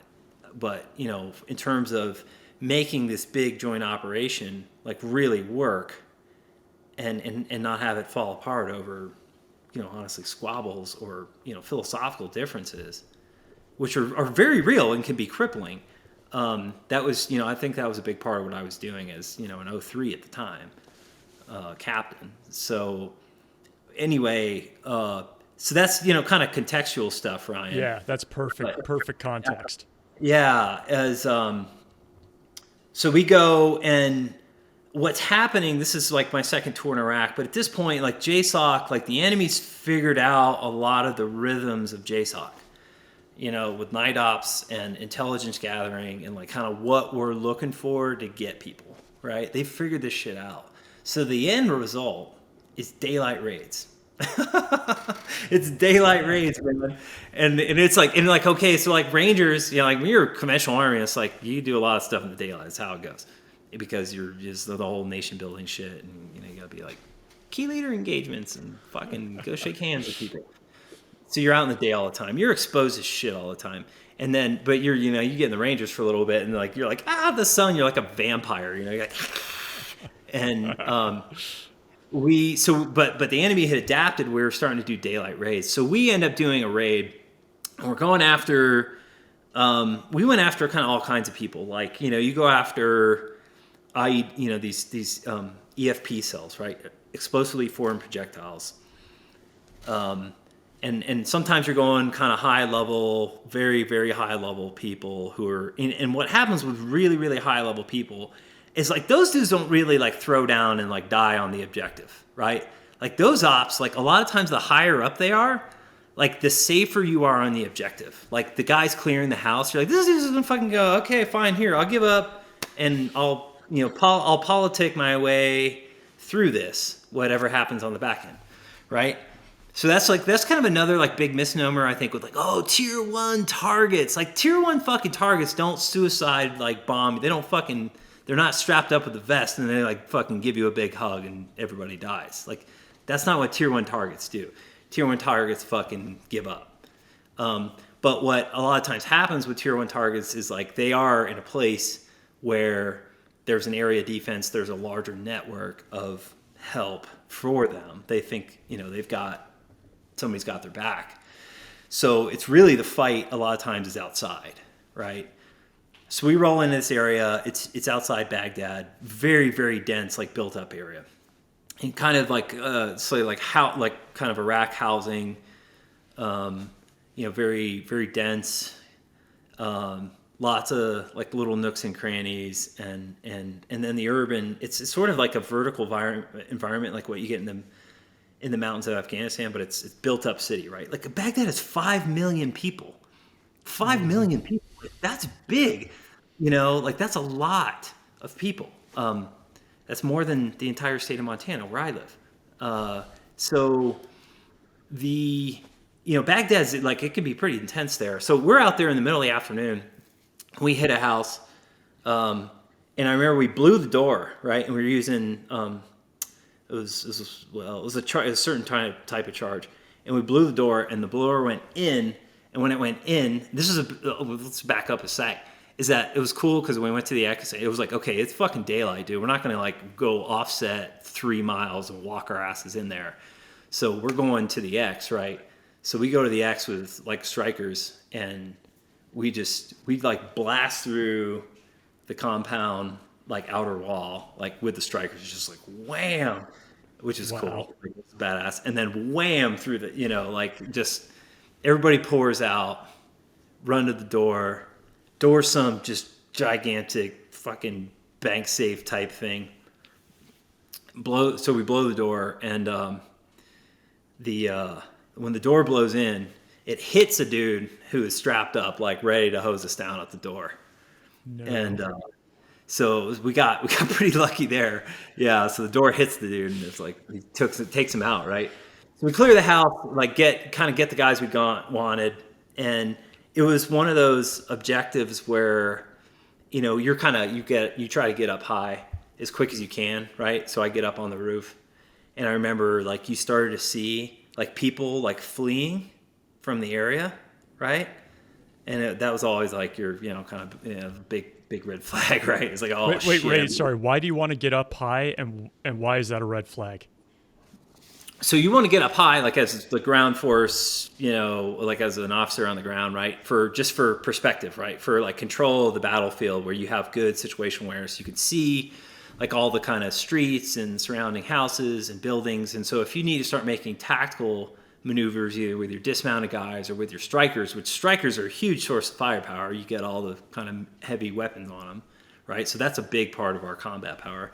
Like it's just you're in an elevated position. So that's for officers tactically, that's always where you want to be, not down in the foyer in a room where you can't really see and you're relying on the radio. So yeah, that's so you get up on the roof and you're kind of looking around Baghdad and all the kind of big mid-rise apartments, high-rise apartments, houses. Like it's all kind of intermixed.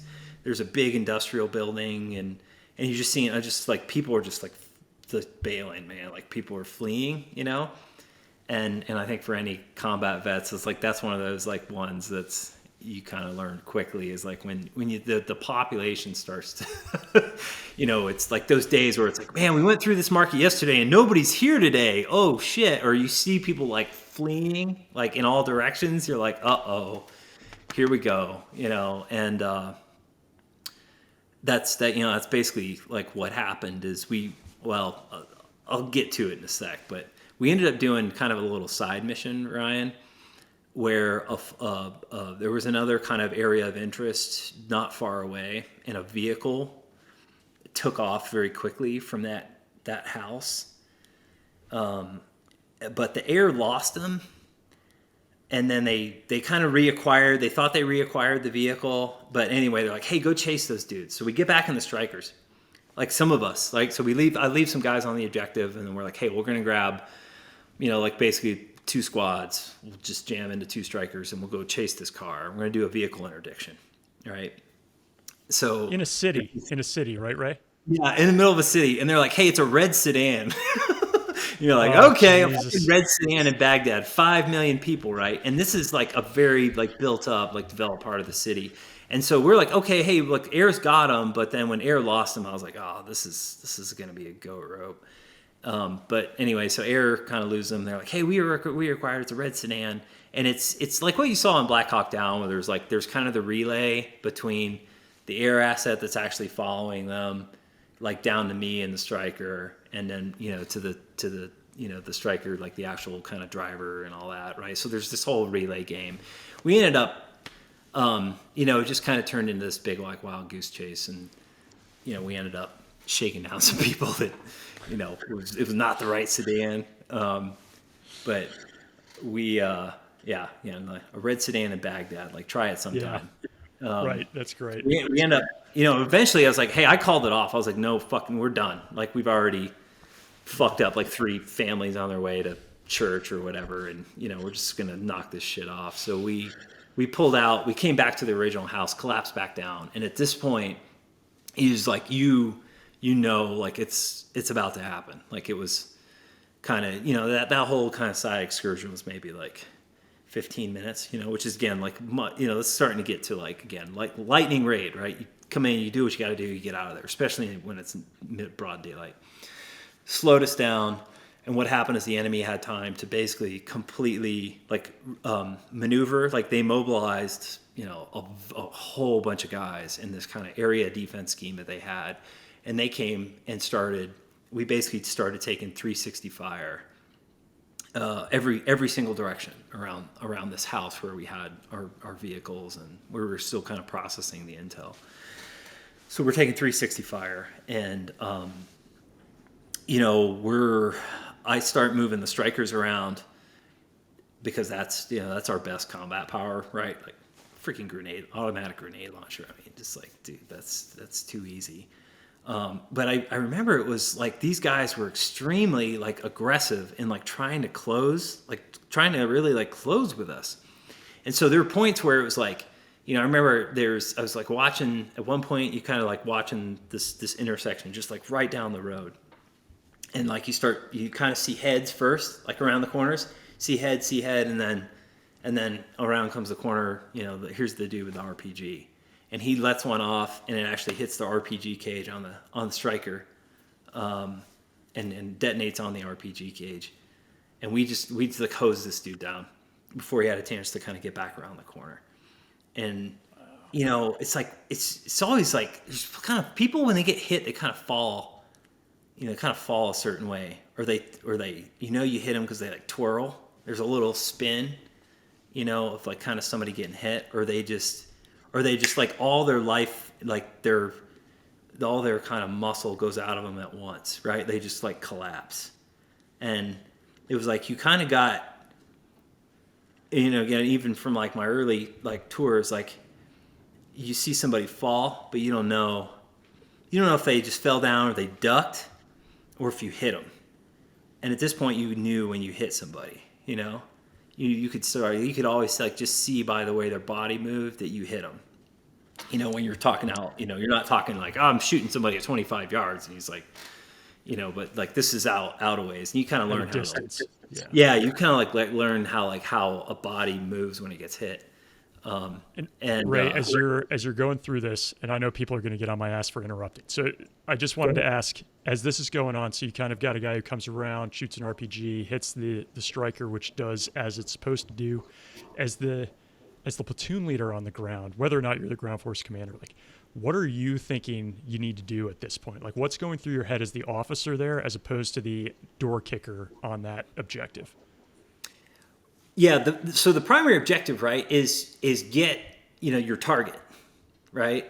And what we didn't want to do, and we'd actually learned this lesson, was like you didn't want to get necessarily drug into like a huge street fight. And some of the people we were, you know, kind of battling at the time, like in this larger deployment, were actually like trying to debate us into situations like this, Ryan. So I'm really glad you asked the question. Is they wanted to have a big dick dragger in like a highly dense area because they knew there would be civilian casualties like all over the place. And so the instinct of the Ranger rifleman, machine gunner, I think is like be like, let's go fucking chase all these dudes down and kill everybody, right? Like those kids want to fight, man. And I love them for that. And you're, as the officer, you're kind of like, hey, wait, nope, stay, focus on the mission. Like SSE, like let's get the intel together and let's get out of here. Like we don't need to be getting drug into what's going to happen here. So you're trying to stay like oriented, like keep your guys oriented to like, we're not going to start like chasing these dudes around. Which is what I think they were trying to do. Like they were trying to bait us into like, hey, let's go chase that dude down the side street, you know, and drag this into a bigger fight, and then potentially where they have, you know, more ability to kind of have ambushes set. So stay focused on the mission. And what I was doing at this point was trying to maneuver our Strykers around, right, and like kind of deploy the Strykers to kind of intersections and down alleys where it's like, you know, we have a good, strong perimeters to where we can finish on this objective as quickly as possible. So that's kind of what I was doing. You know, eventually you're up and you're seeing targets, and it's like impossible not to, you know, start shooting yourself. But that's definitely not what you're not really supposed to be. If you're pulling the trigger, you need to kind of step outside yourself and be like, hey, wait, kind of like what you just said. Yeah. What are you supposed to be doing right now? You know, you know, so the goal is get out of there, right? The goal is capture the target, kill or capture the target and leave. It's not, you know, fight the entire, you know, district. So that's kind of what they were trying to do, right, Ryan? So good question. And we, you know, we ended up, I remember there was a bunch of fire from kind of this, there's sort of this industrial building, kind of like a factory type thing. And there's this whole second floor, kind of this long section of windows, and we were kind of like taking fire from this floor, and this like some of these windows are cracked, like they're kind of back away from the windows, like shooting, you know, machine guns at us. And we fired the Carl Gustav, which is our kind of bigger like Ranger like bazooka thing, and they hit when it went, punched through the window, like perfect shot. God damn, perfect shot. And it was good, like 250 meter shot, 300 yards maybe. Perfect shot. And it must have hit something in this, you know, it was basically like a factory. It hit it just right where the explosion detonated, like, and basically the whole floor, the building, like the first level, the second level all kind of collapsed, and then the whole kind of building just No collapsed. way. Yeah, and it was like, that was, I mean, not to like make light of it, but like September 11th, you know, where it's like, whole fucking plane took down a whole skyscraper, you know. It's like, if you kind of hit the right thing in the building, right, structural support, and then nobody meant to do it, but it was like, whoa, dude, we just blew up. We just demoed like an entire building, and there was this giant, like, just jetting smoke and dust, and we was like, the destruction was awesome, and where it was, you know, and this, I'm not the first one to have a story like this, but like where everybody kind of stops for a second, and it's like, whoa, like the firing, like the enemy and like all the Rangers and the SEALs, like everybody stopped shooting, and like it was like, fuck, dude, that whole building just fucking came down. So that happened, and like kind of just everything was kind of quiet for a second. Then everybody was like, "Oh shit, okay, back to like that guy who was shooting at." And then, you know, the thing that happened in this fight, Ryan, that I think was like where I wanted to talk about it was in the course of all this fire, like kind of there's this big like open area, and there's a kid kind of out, and I think he was sort of crossing a street, you know, kind of out on the edge of this area when the fight like really kicked off. And you know, we're shooting, they're shooting, everybody's shooting, and this kid gets hit. And he gets hit in the chest, bullet in the chest.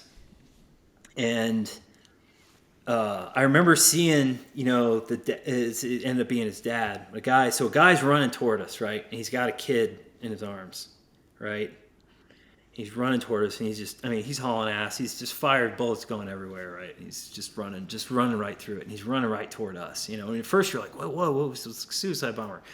And it's like, oh no, he's carrying something. Okay, no, and I could see these, like, he's carrying him in his arms, right? Like a cradle, you know. And the kid, I remember his feet, you know, his legs are bouncing. He's got these little like shoes on, and you know, his legs are bouncing.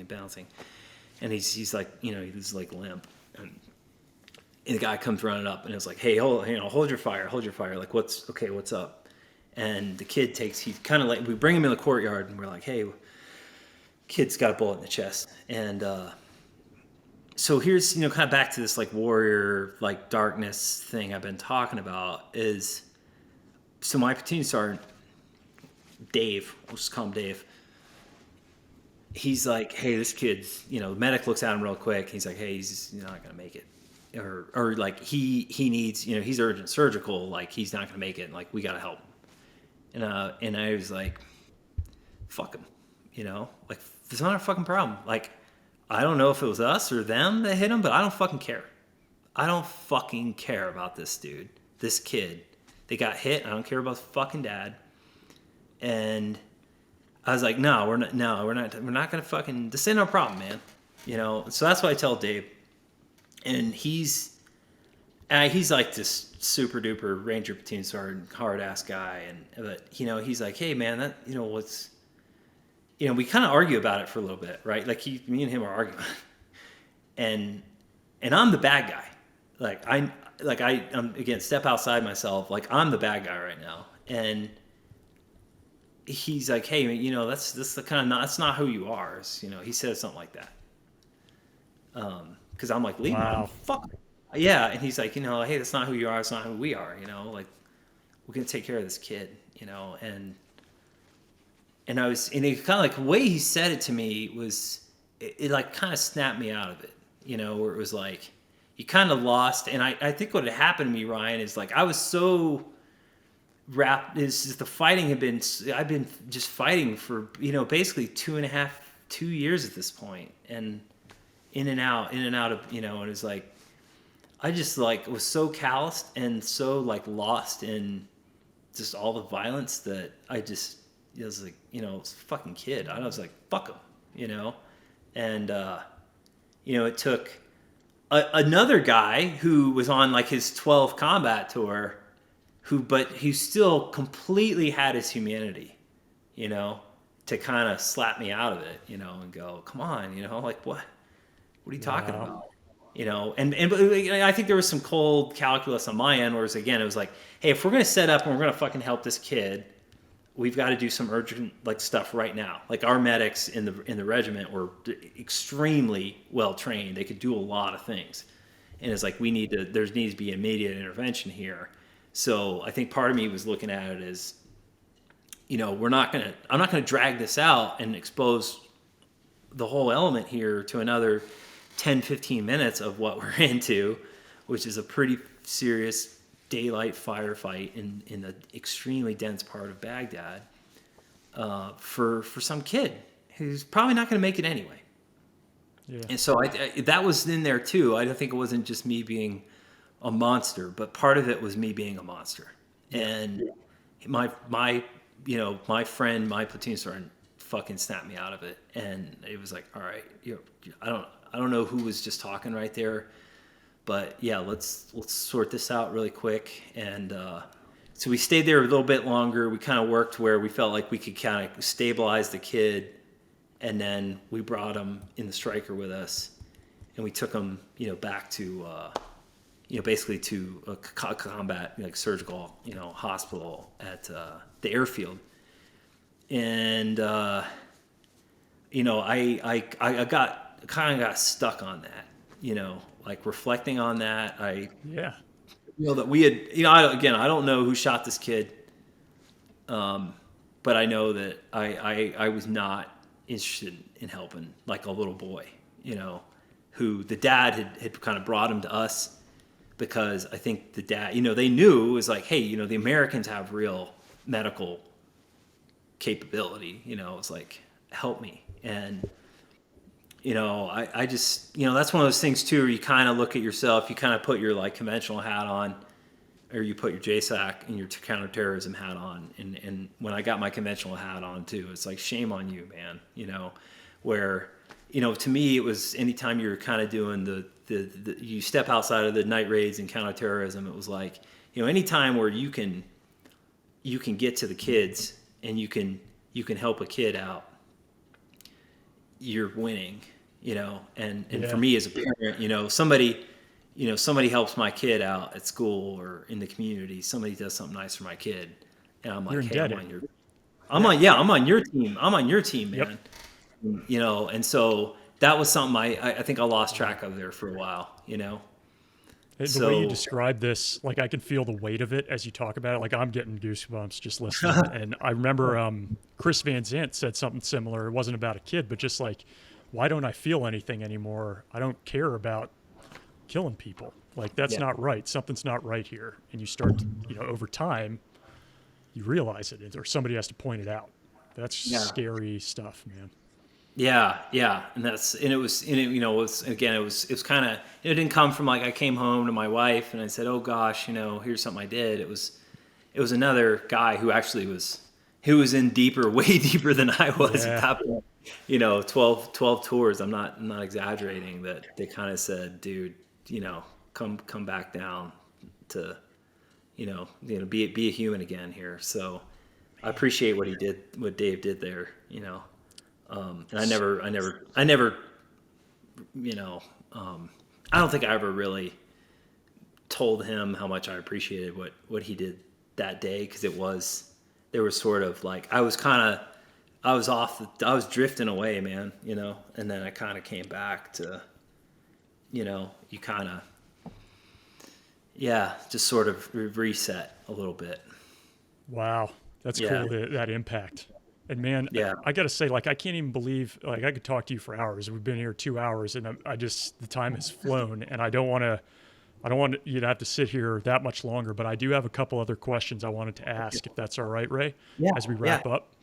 Yeah. One is with the book, like, I really enjoyed this book, and I was telling you before we started filming this go around, like, I read the first part of the book for the conventional side, and I decided not to read the second half until after we spoke, and I'm going to go back and I really like the book. So I recommend people go and listen to it, read it, whatever.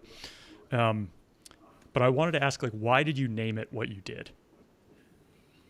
We March at Midnight is a reference basically to like night operations and yeah, like being like in the dark. And a lot of like my military memories were like in the dark, like that kind of weird glowing green world of night vision. Yeah. So that was, yeah, it was a reference to basically night ops. And night ops, we own, it's like we own the night. It was kind of a cheesy thing that's been thrown around a lot, but night's also like scary. There's something in your human DNA, right? That like there's still that kind of caveman, sort of wiring in there that's like, hey, night is when you go to the cave and you start the fire and you post watch so that the saber-tooth tigers don't get you.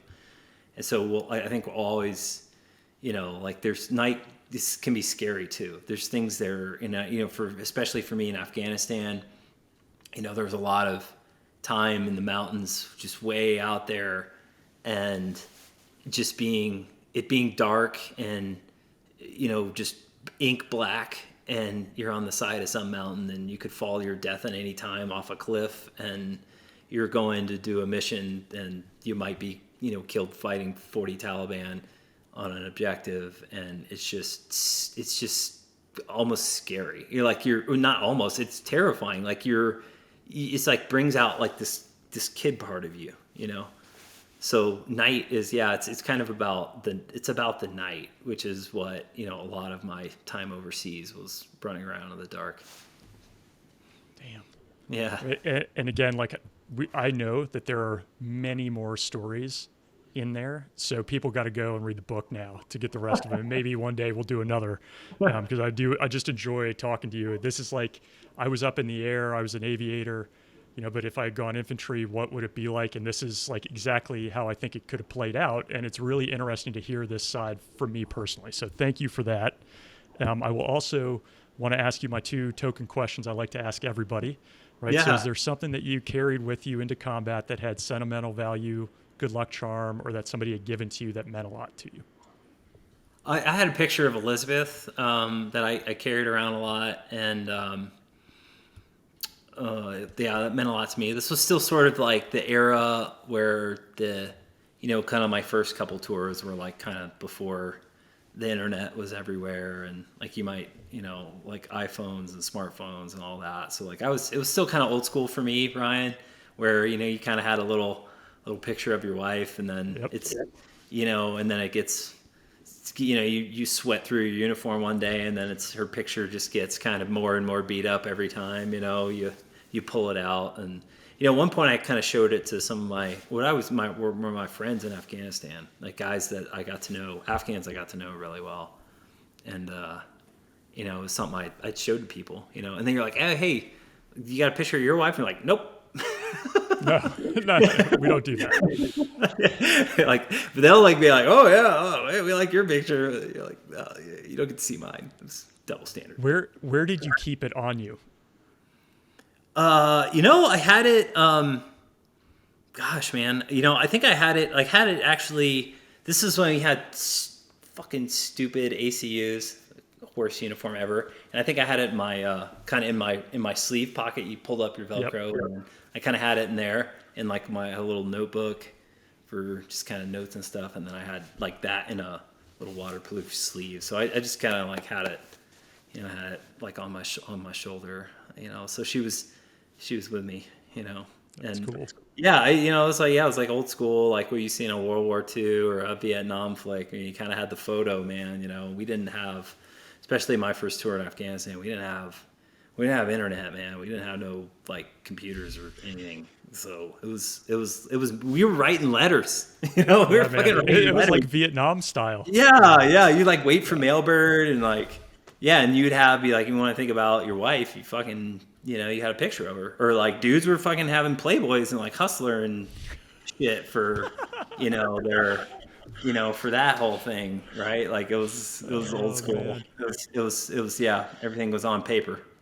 Yeah, I love it. Yeah. I also carried a picture of my wife. It was on my knee board. So when you're flying, you have this like fold out little, we call them knee boards. You wear it on your thigh, and it's got all this maps and stuff that it keeps in there. And people often put a picture at the very back of it. So I had a picture of my wife as well. Yeah. So I know what you're talking about. And then the question I like to ask everybody, and you went through hell in the Korengal, man, and then it sounds like these are some really interesting ops. Would you go back and do all that again with all the PTSD and how you felt about this work? I would. However, if my kids are 5 and 3 right now, if they're like, "Hey, Dad, I want to be like you," I'd be like, "Let's talk about the Air Force, son." You know what I mean? Like, I would do it again, man. It's like so formative. It's like who I am. I'll always be that person. When I got out of the Army, Ryan, I was like, I'm like fucking just 180, man. Like nothing. Yeah, you went to Montana. You're like living by yourself out. Yeah, I work in Yellowstone National Park. Like I'm doing something, I mean, so completely opposite of kind of what I did in the military.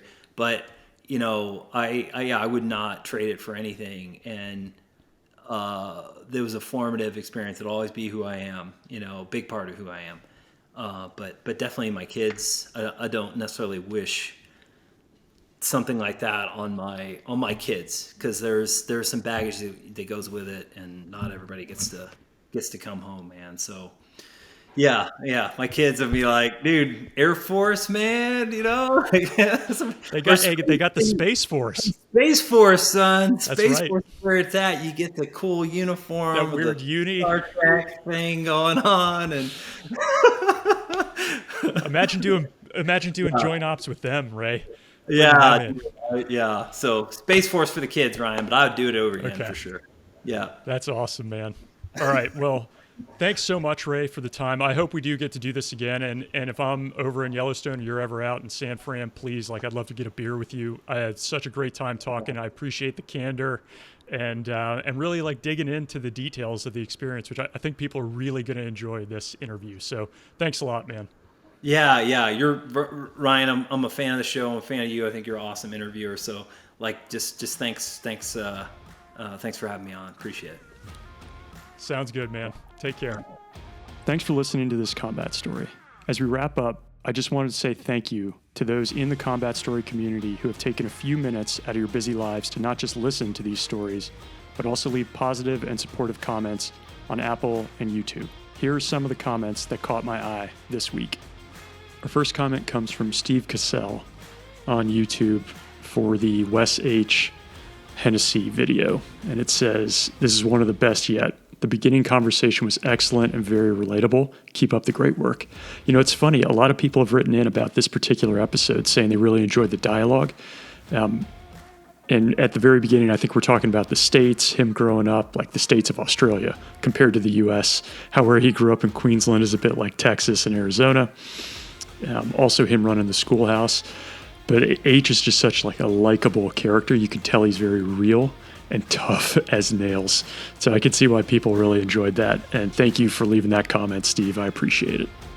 Our second comment comes from somebody we know pretty well now, Ray McPadden, who left this comment on YouTube a few weeks back without telling me. And this is for the episode 1 of Combat Story, Elliot Ackerman and his time in Fallujah. And what Ray says is, "Elliot is legit. This is a great interview. First time in a while that I've been swept up in an interview like this." And I just want to say thanks to Ray. You spent a whole lot of time with us here sharing your stories from the Korengal, and now this time your time with JSOC. Super interesting, and there's a lot of similarities between that first platoon leader experience that you and Elliot shared. Elliot was in Fallujah too, some of the hardest fighting in Iraq. You were in the Korengal, some of the hardest fighting in Afghanistan. So very cool for you to have left that. Thanks very much, Ray. And thanks for the time that you spent with us today, man. We appreciate it. Stay safe, y'all.